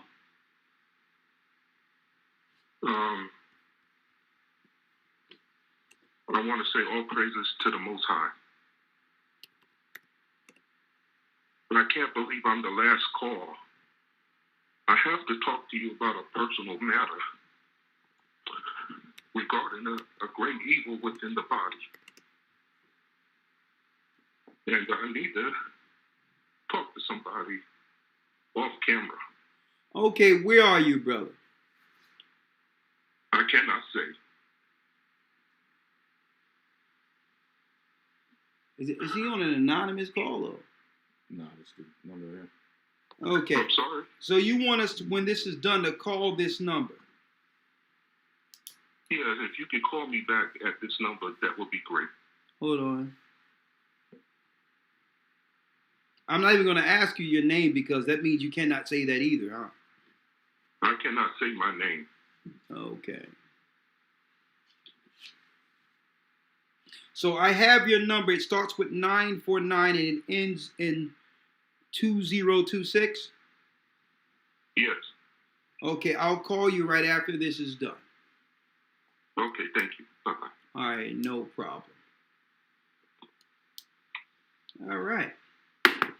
We just took one more. That was needed, I guess. The Most High wanted me to have that one. Some serious situations is going on there. Now, again, last but not least, we're here. We're in the midst of trouble. Everyone out there are talking about this coronavirus. I'm sure it's a bad cold that's getting rid of those who already have compromised immunity. Like we shown earlier, even though there was hundreds of thousands of people who came down with it, like a cold or a flu, out of billions of people, not even 6,000 people have died of this. Okay? There's probably greater numbers of people that die of the common flu every year than what's going on with this. Not to say it's not a weapon, but it's being used so that they can set up the infrastructure and to stop people from gathering and to reset the whole world's system. That's where we are. All I'm saying in the midst of it is to prepare ourselves by walking away from sin and use this opportunity, since we can't gather and do the things we would normally do anyway, to fall to our knees and pray and get to know the Most High again. Okay? That's the spiritual side of things. Link in with the body if you haven't already, to be directed if you don't know, if you don't have direction or are confused concerning direction. That's what shepherds, that's what the Most High have established churches for. Okay? Next, what you can do in the meantime, this is the things you have control over, is to make sure you're not in those streets if 2 weeks from now things don't change and only get worse. Stockpile your house with food and water enough to get you through a few months if necessary. Okay? Make sure before there's a gas run, because that's the next phase usually in this, the gas stations begin to shut down and ration how much oil you can get or gas you can get. Make sure you get yourself some tanks and fill up, get as many of those gas tanks as you can, because your car is useless if no gas is in it or petrol is in it. Put that in a cool, dry place as a reserve to be used in case you need to get somewhere in an emergency. I'm putting it out there now. Usually the phase is food and water, and the next phase is a ration of gasoline. Because once they shut down the roads, no new trucks are going to be coming to fill up those gas stations. Like no new trucks is going to be coming to fill up your supermarkets. We're in the midst of trouble, midst of prophecy, and guess what? There's no need to fear if you are prepared. With that, I'm going to say shalom. Stay prayed up. Sin not. We will soon see Zion. We're going to say the Lord's Prayer. Wish you all Godspeed. You stay safe out there and watch your surroundings. Shalom. Shalom. Ahaya. Ahaya. Bahashem. Bahashem. Yeshaya. Yeshaya. Our Father. Our Father. Which art in heaven. Which art in heaven. Hallowed be thy name. Hallowed be thy name. Thy kingdom come. Thy kingdom come. Thy will be done. Thy will be done. On earth. On earth. As it is in heaven. As it is in heaven. Give us this day. Give us this day. Our daily bread. Our daily bread. And forgive us our debts. Forgive us our debts. As we forgive our debtors. As we forgive our debtors. Lead us not to temptation. And lead us not into temptation. But deliver us from evil. But deliver us from evil. For thine is the kingdom. For thine is the kingdom. And the power. And the power. And the glory. And the glory. Forever. Forever. Amen. Amen. Ahaya Bashim Yeshaya B'Ruach, please send forth your Holy Spirit and guide the children, your elect, your righteous. Guide them to your glorious light and protect our people in this time of trouble. Protect us from the wiles of the devils and all the conspiracies that are planned against us from this day going forth. And Lord, judge the Gentiles and the Gentile nations and the Gentile armies for their imposition that have always been against your people. Help us in this time of trouble. We thank you for your tender mercy, and we thank you for that sacrifice, and we will acknowledge your Son next week, who shed his blood on Calvary for the sins of this nation. In the name of Ahaya Bashim Yeshaya Thawadathim Yad Amen. Amen. Shalom. Stay strong. Shalom.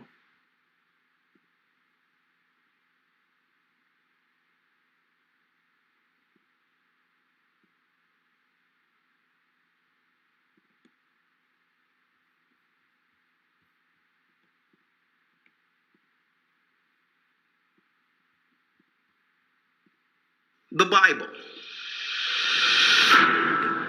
Is it hard to understand? When it comes to reading the Bible, the first thing that comes to mind is the fact that this is the Word of God. The seals have been broken, and the truth is here. And when we go throughout the scriptures, when we go throughout extra biblical records, we find that the language that God employed, that he used to create the heavens and the earth, was the Hebrew language. Christ said, I came for the lost sheep of the house of Israel.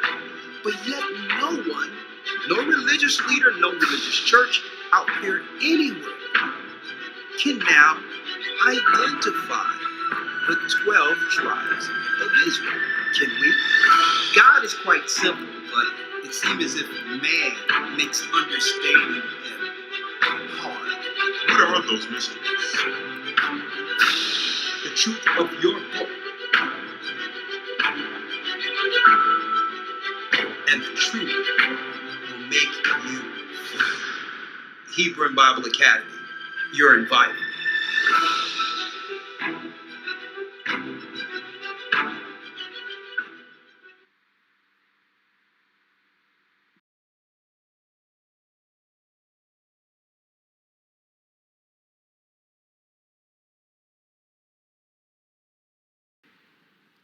On CNN, I was questioned after I spoke in 2007 about Barack Obama.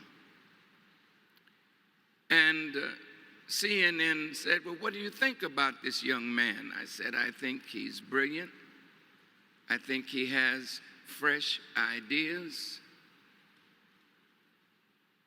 But I'm under no illusion that even if he did become president, that he could change the reality of black suffering in America, because when you are running for something, you can say a lot of things, but when you sit in the seat and you feel the energy of electricity putting something on your backside, the forces that surround power is always the real power. President Obama does not run this country. President Obama has been chosen to govern white affairs. And if in that process we get something, it won't be because the governing powers want it. It will be because we organized and forced a government to speak to our needs. Now, look, thank you for the question. You know, I want it clearly said in love that I love my brother. I voted for him. At 5 o'clock in the morning, I was out there with my wife voting for our brother. I, like you, am very proud that a black man sits in the White House.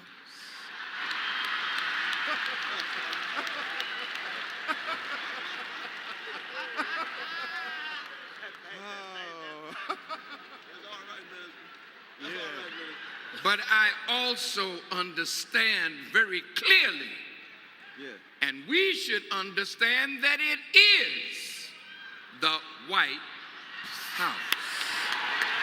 And until we exercise power to force that house to address our agenda. Now remember, our dear sister Julianne Malvo mentioned A. Philip Randolph. Man, that was a long time ago. And the cry was jobs and justice. In the March on Washington in 1963, the cry was jobs and justice. In the 20-year anniversary of the March on Washington, the cry was jobs and justice. We are now in 2010. And what is the cry? Jobs and justice. Well, wait a minute. How long are you going to sit around begging white people to do for us what we have the power to do for ourselves?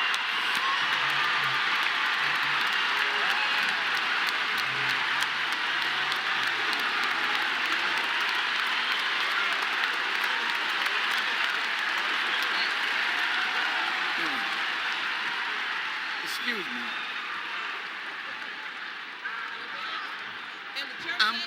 I'm quite passionate, so you all set me off. You know that. And I love it. But listen, an agenda is a program, a schedule, a timetable, a plan, a list, a scheme to accomplish a certain result.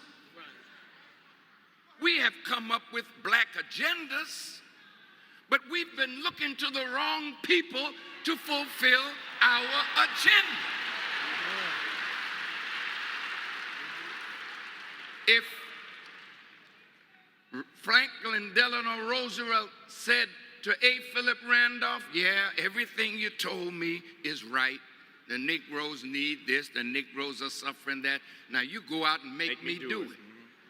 Do you think that having a black face in the White House means that we don't have to make him do it? That's right. Who surrounds him? Let me even go a bit further. I just... It's all right. It's all right, Linda. Look. Our brother is brilliant. He got a good heart. I think he really loves America and wants to make America better. He wanted to ease the pain between America and the Muslim world.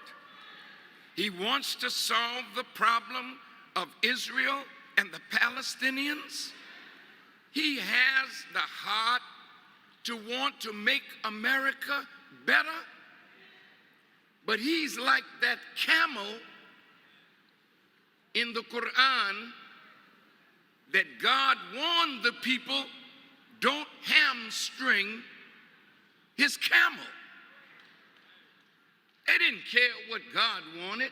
They hamstrung the camel. Every one of our brothers and sisters that spoke today, we have a right to expect something from our brother. 97% of our people voted for him. Yes, there's trouble asset relief program, but there's post no. There is still racist America between the money being sent down and it coming to those who need it most. If he does not use his bully pulpit to address that, we can fault him for that. But wait a minute.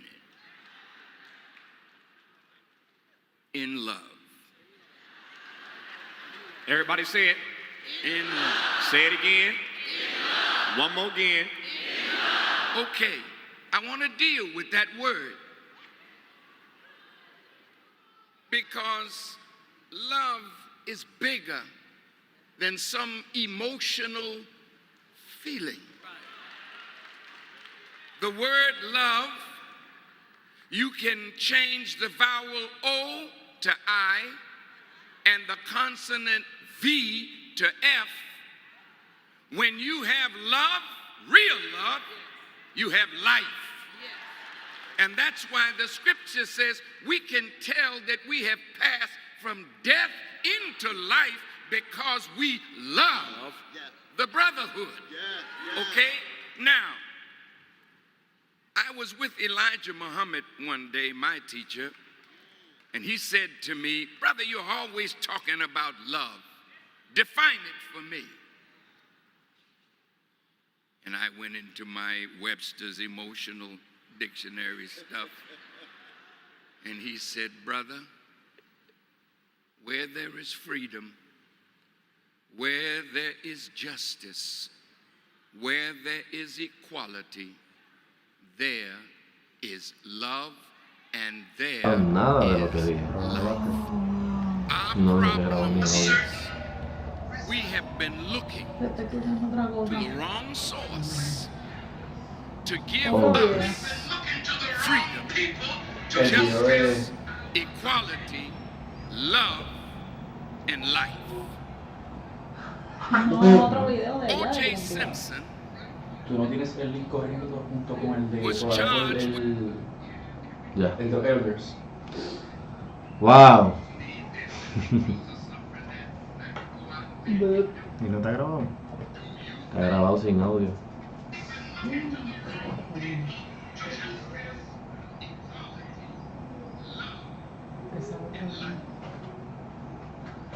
Todavía se escucha la otra vez.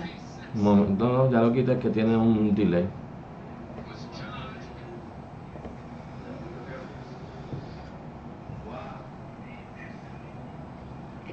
Ya se quitó el audio. Ya lo cerré.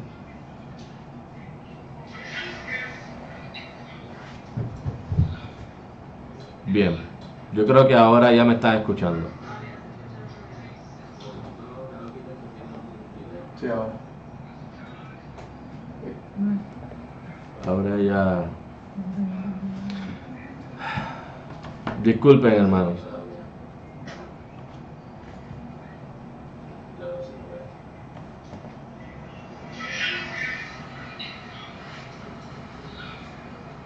Bien, yo creo que ahora ya me estás escuchando.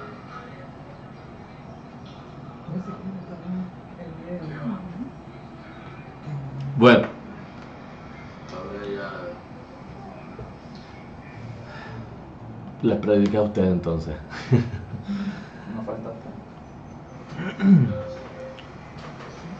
Ok, aquí pasa.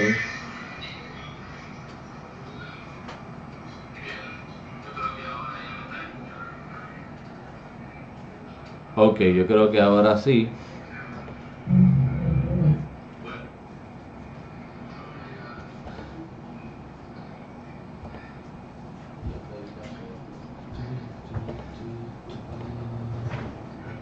Ya, paró el audio, ¿no? ¿Todavía se escucha el audio?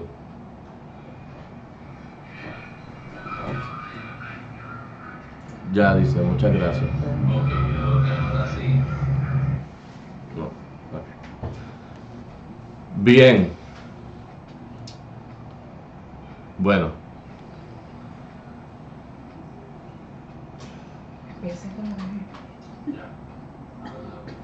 Ahora sí paro. Bueno, en el nombre del Todopoderoso Ahaya, Cherahaya, Bachim Yeshaya Warwak, Padre y Espíritu Santo, el gran yo soy el que soy.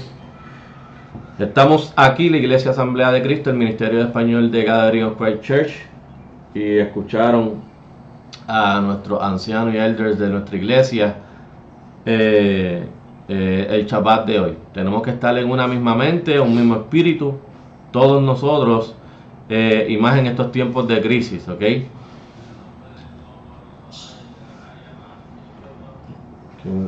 Estamos aquí, la Iglesia Asamblea. Ok, ya.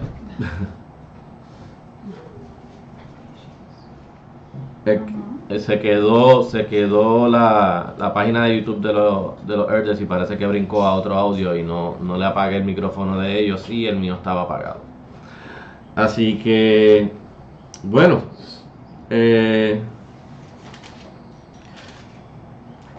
simplemente, hermanos, estamos en un momento en que nosotros necesitamos entender que necesitamos congregarnos de alguna manera o de otra. Nuestra iglesia Asamblea de Cristo ya estaba separando a los hermanos que desean realmente crecer en la palabra y en la fe. Manden un email a asamblea144@gmail.com con su información para podernos contactar con cada uno de los interesados en seguir creciendo la palabra. ¿Ok? Así que el sistema de ellos trabaja con internet. Así que el internet lo más probable se caiga, pero ellos necesitan internet para que trabaje su sistema.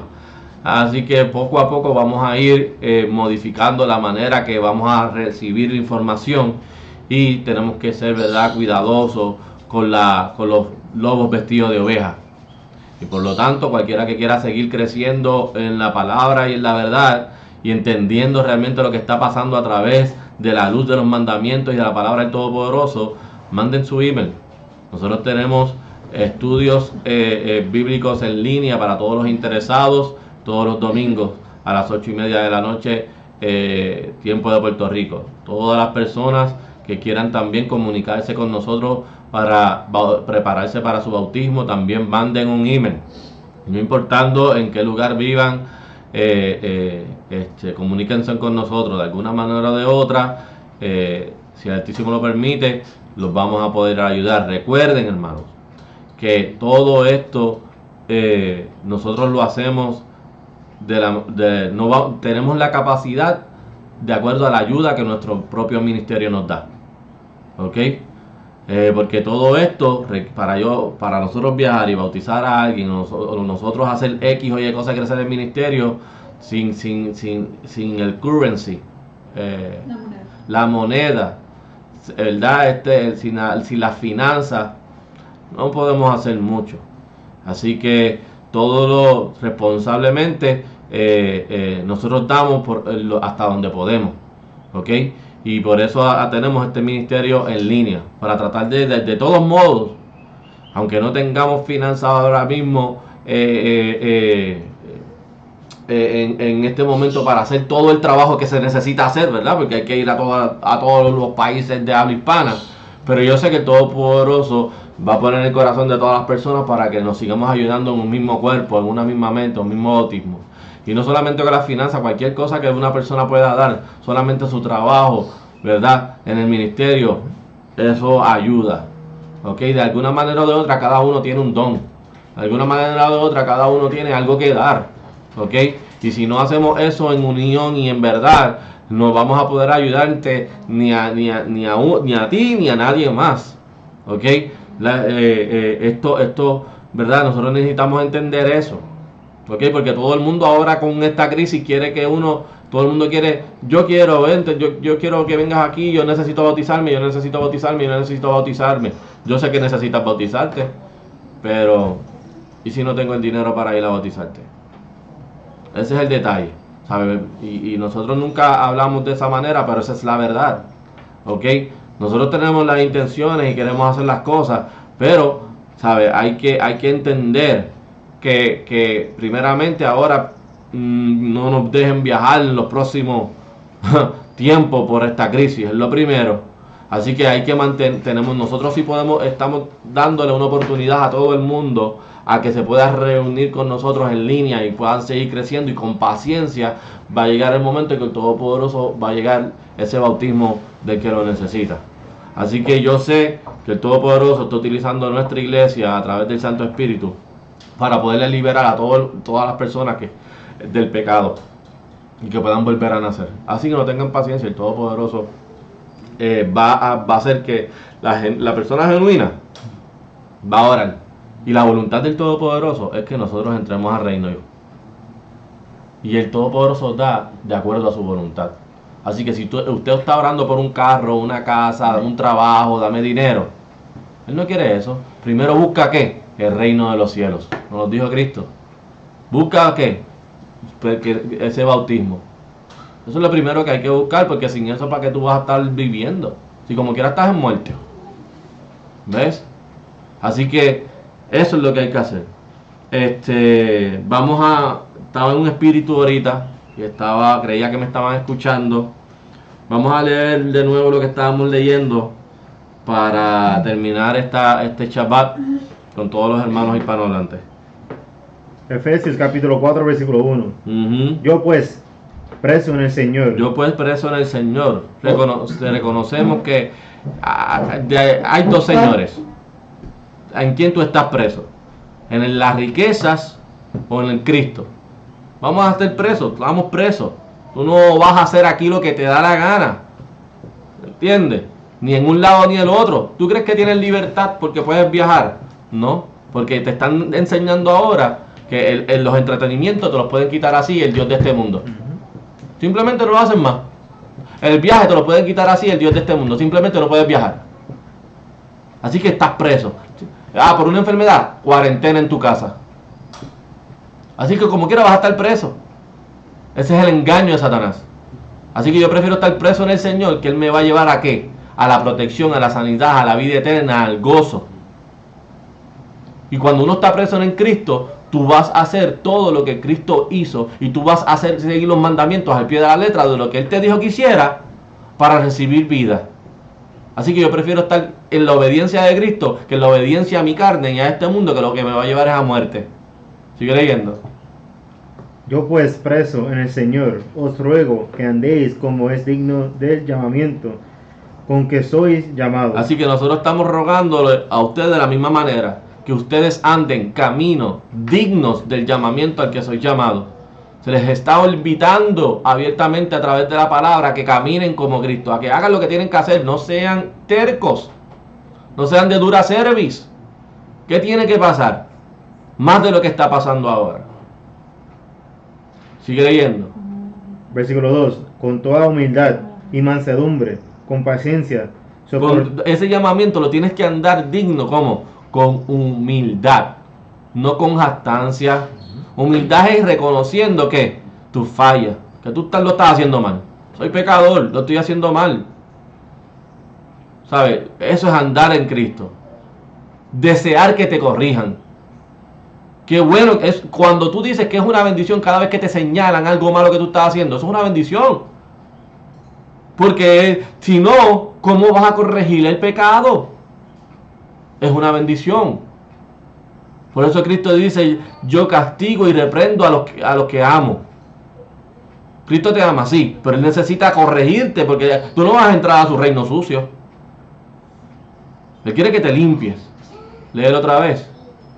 Con toda humildad y mansedumbre, con paciencia. ¿Con qué? Con paciencia. Con paciencia. Tienes que andar digno. Tú andas digno según el llamamiento que tú eres llamado. Con paciencia. No con histeria. ¿Esto está pasando? Ay, qué bueno, porque ya yo estoy preparado. Cualquier cosa con paciencia. Ay, esta persona, qué duro se me hace. Tratarla de traer con paciencia.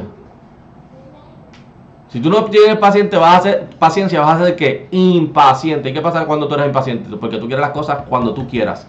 Por lo tanto, no estás siguiendo la voluntad del Todopoderoso. Estás siguiendo tu voluntad. Sigue leyendo. Con paciencia, soportándonos los unos a los otros en amor. Soportándonos los unos a los otros en amor, porque él estaba hablando a la iglesia de Cristo. A la iglesia que ya había sido bautizado. Así que cuando tú estás ahora en este llamamiento, y más ahora, ¿qué? Vamos a estar juntos, y por lo tanto, nos tenemos que soportar los unos a los otros con amor. Amor, y el amor es la obediencia a los mandamientos. Yo voy a tener la sabiduría, el entendimiento y fortaleza de yo soportar al hermano mío que tiene un montón de errores y como quiera tiene que corregirse y me causa que me quite la paciencia. La única manera que tú puedes soportar a otra persona es cuando los mandamientos. Porque no estás pecando, por lo tanto el espíritu de paciencia puede venir a ti. Porque si fueras tú, normalmente, de acuerdo a la carne, no lo soportabas. No le ayudabas. Rápidamente lo despedías. Sigue leyendo. Versículo 3. Solícitos que en guardar la unidad del espíritu en el vínculo de la paz. Usted tiene que estar, lo están llamando al cuerpo de Cristo para que solícitos guardar la unidad. Y nosotros estamos en unidad, en un mismo espíritu. Nosotros no vamos a guardar la separación. Cualquier espíritu que venga de herejía o de separación, que quiera dividirse o sacarte de la verdad, ya usted sabe que no es un espíritu del Todopoderoso. Porque se supone que si tú encuentras algo malo en el hermano, tú lo tienes que soportar con amor. No señalarlo y decirle, este está haciendo algo malo, vete de aquí. Es en la unidad, no en separación. El Todopoderoso nos separa del mundo. Pero cuando tú estás fuera del mundo, ¿cómo tú vas a traer el espíritu de separarte del Todopoderoso? ¿Ves? Porque ya cuando es un solo espíritu el que te está guiando. Por lo tanto, si tú tienes otro espíritu de que ya no quieres separarte, o quieres hacer que otra persona se separe, o quieres tirar una cizaña, no es el Espíritu Santo. Son los espíritus que están en la guerra en contra de la carne. La guerra. Recuerda que esta guerra es espiritual. Así que hay espíritus que son opuestos al espíritu de unidad. Sigue leyendo. Versículo 4. Un cuerpo. No, solícitos en guardar la unidad del espíritu en el vínculo de la paz. Así que la paz, la unidad va a venir, se vincula a través de la paz. ¿Por qué? La paz proviene del Espíritu Santo. Si tú recibes paz, entonces tú vas a promover esa unidad. Porque tú no vas a estar con ¿qué? Como en enojos. Si tú no tienes paz, tú estás, ¿qué es lo contrario de paz? Histeria, enojo, ira, guerra. ¿Ves? Que la única manera de nosotros permanecer unidos es a través del vínculo de la paz.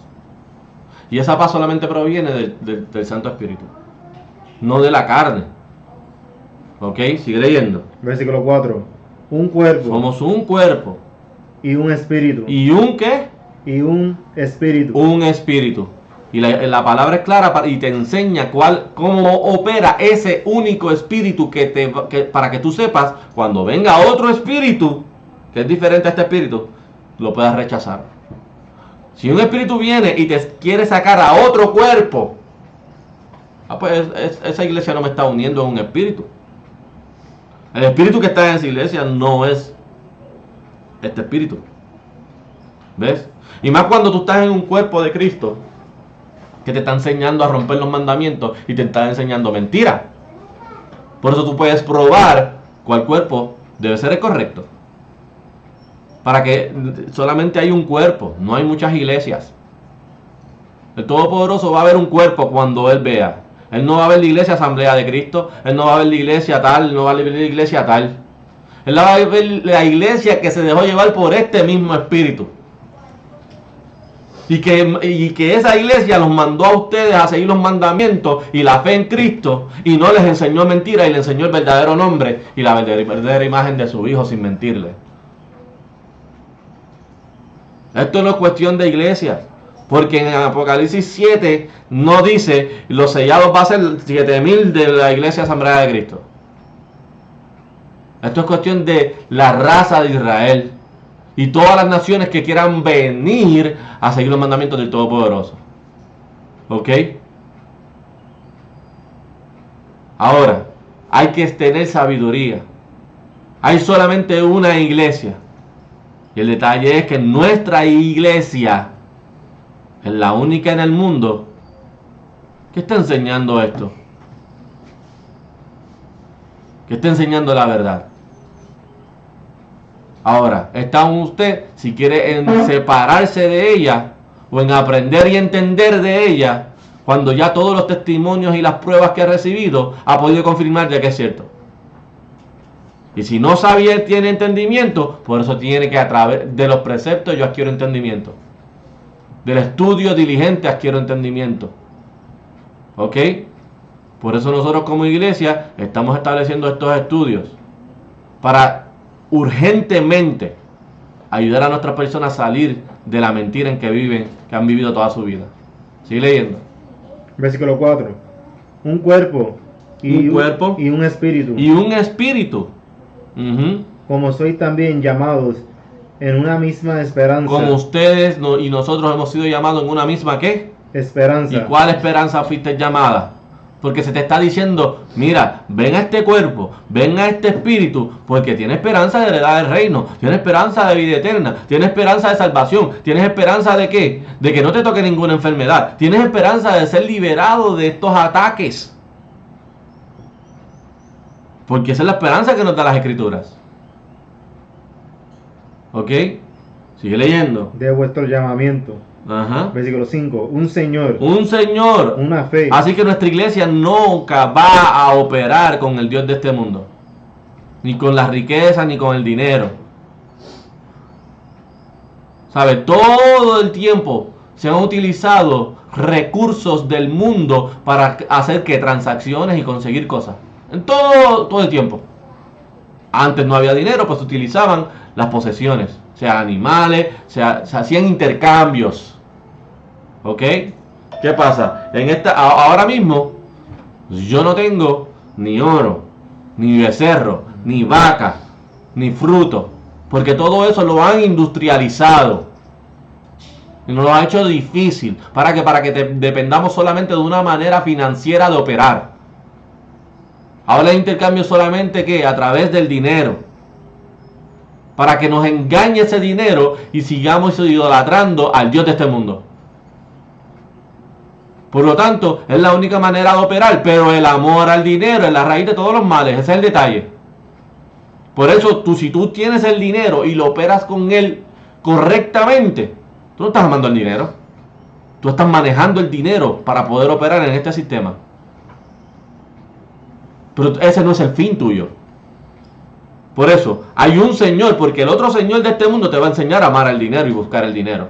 Y cuando no haya dinero, entonces vas a caer en el sistema del Señor de este mundo para que lo vuelvas a obtener. Pero el sistema de Cristo no funciona así. Porque si Cristo no es el Señor ni el Dios de la riqueza y te está diciendo que te humille, pues cuando tú vengas a Cristo, puede ser que te quedes sin dinero. ¿Y qué vas a hacer? ¿Irte con el Dios de este mundo? Porque es fácil conseguir un trabajo de 50,000 o 60,000 pesos ahora mismo. Irte a trabajar ¿con qué? Con el programa de cuarentena del gobierno para que ellos mismos te encarcelen por dinero. Porque ellos son los que tienen el dinero ahora y ellos son los únicos que pueden dar trabajo. O los restaurantes ahora mismo pueden dar trabajo si los están cerrando. Los únicos que tienen el poder del dinero son los que controlan este mundo. Y por eso lo quitan y no les importa. Para ver a qué Dios tú vas a seguir. Tú decides. Jesucristo murió sin dinero. Y como quiera, mira el trabajo que él hizo en la vida para salvarte como quiera a ti.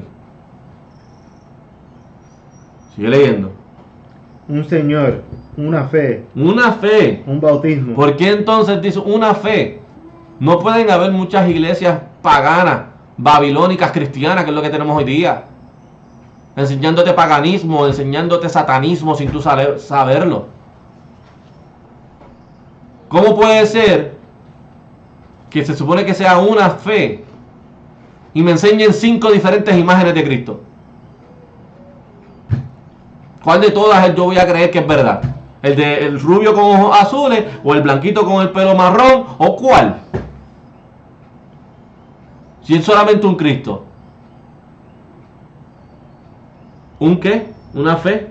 Un bautismo. Un bautismo. Ah, es que ya yo me bauticé. Pues sí, te bautizaste en una iglesia que te enseñó a Jesús, un nombre en español y no en hebreo. Él no se llamaba Jesús.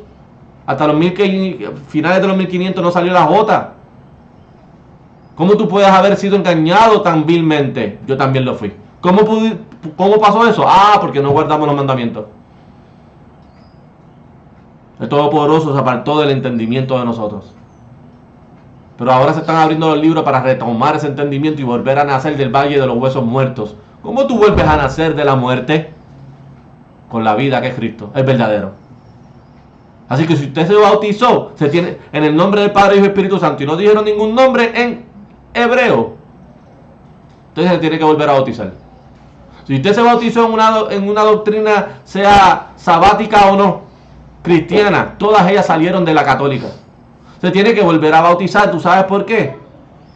Porque usted se está bautizando en la doctrina de esa iglesia. Y esa iglesia está utilizando una imagen falsa, está utilizando un nombre falso. Entonces, ¿en que usted se bautizó? En una mentira.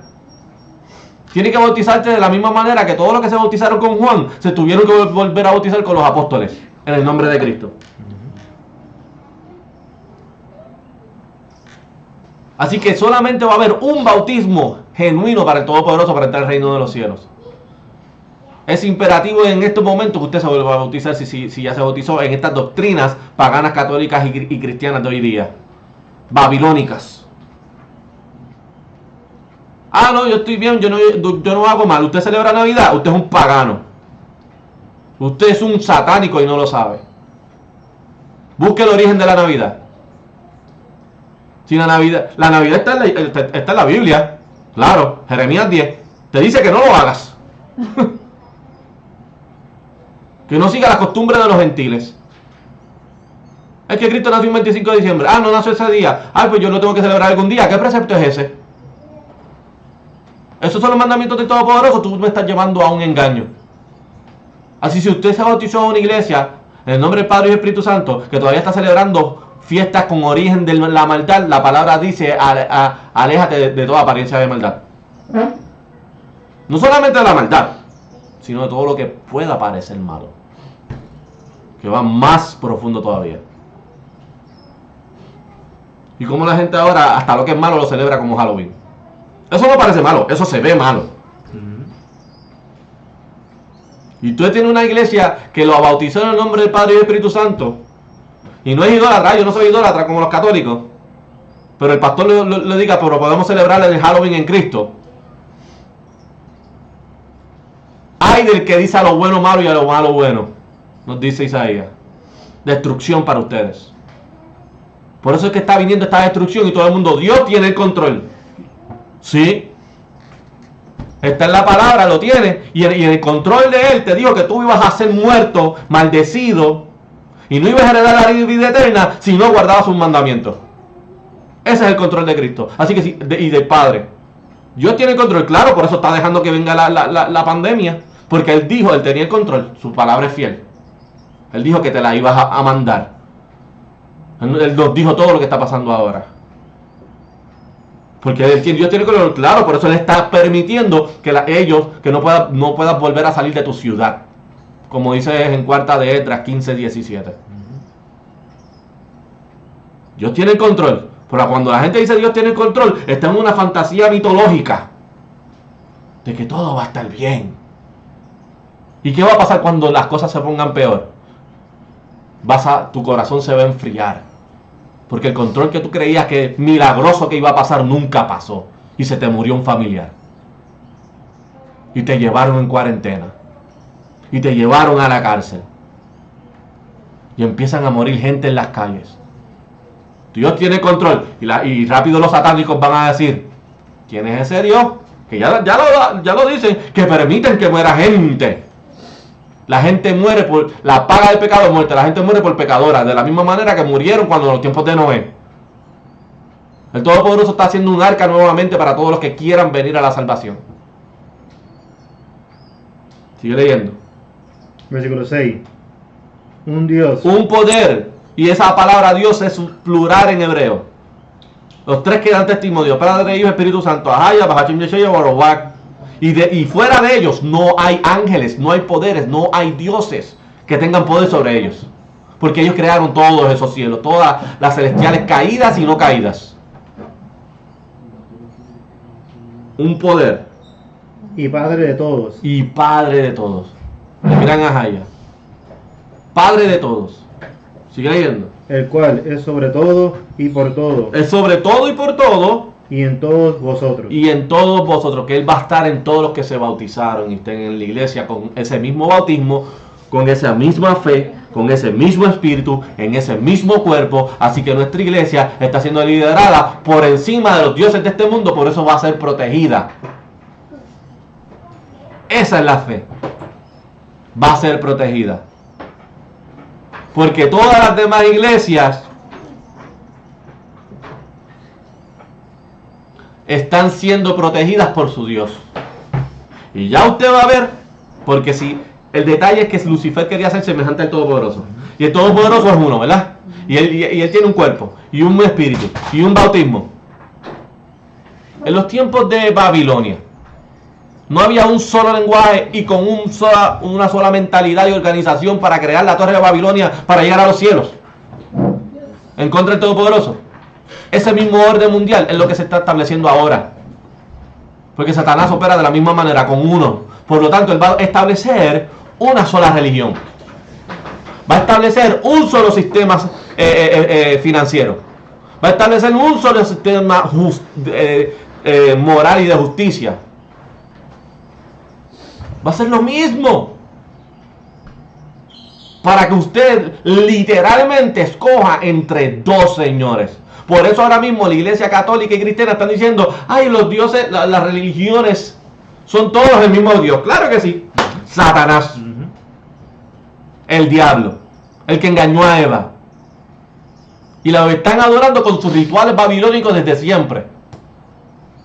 Sí, son el mismo, ellos tienen la verdad.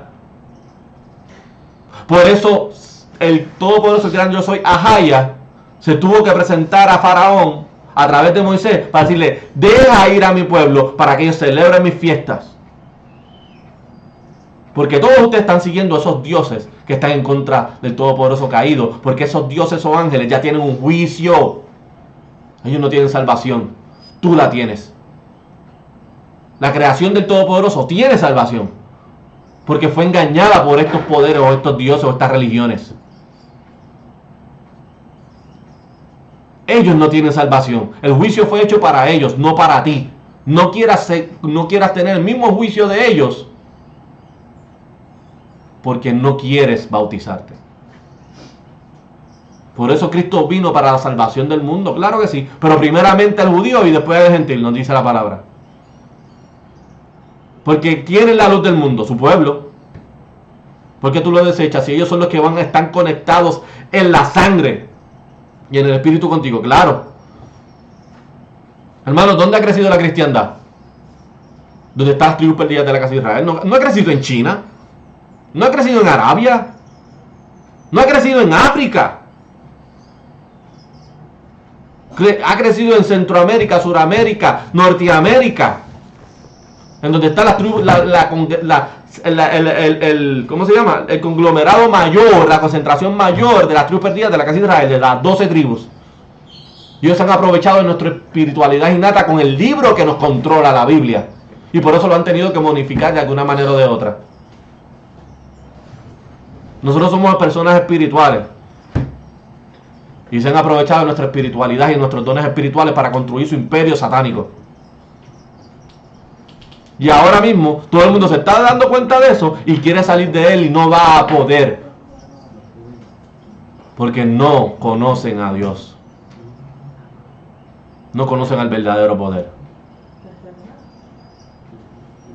Así que es responsabilidad de los que me están escuchando aquí enseñar a los demás quién es el verdadero poder. Nosotros no podemos hacerlo todo. Un cuerpo tiene diferentes miembros. No solamente está de nosotros aquí en esta transmisión, ni de los elders. Es de ustedes. Cada uno de ustedes nos dio un espíritu, nos dio una boca, nos dio unas manos, nos dio una mente para poder hacer la obra para Él. En un mismo espíritu, en un mismo bautismo, en una misma fe. Mientras tanto, nos soportamos los unos a los otros en amor. Y con esto, hermanos, que el Todopoderoso los guarde siempre, en nombre de Haya, Bahachem, Yeshua, Barak, y que la sangre de Cristo nos cubra para que no se nos pegue ningún pecado ni ningún mal. Shabbat Shalom. Bendiciones. Shabbat Shalom.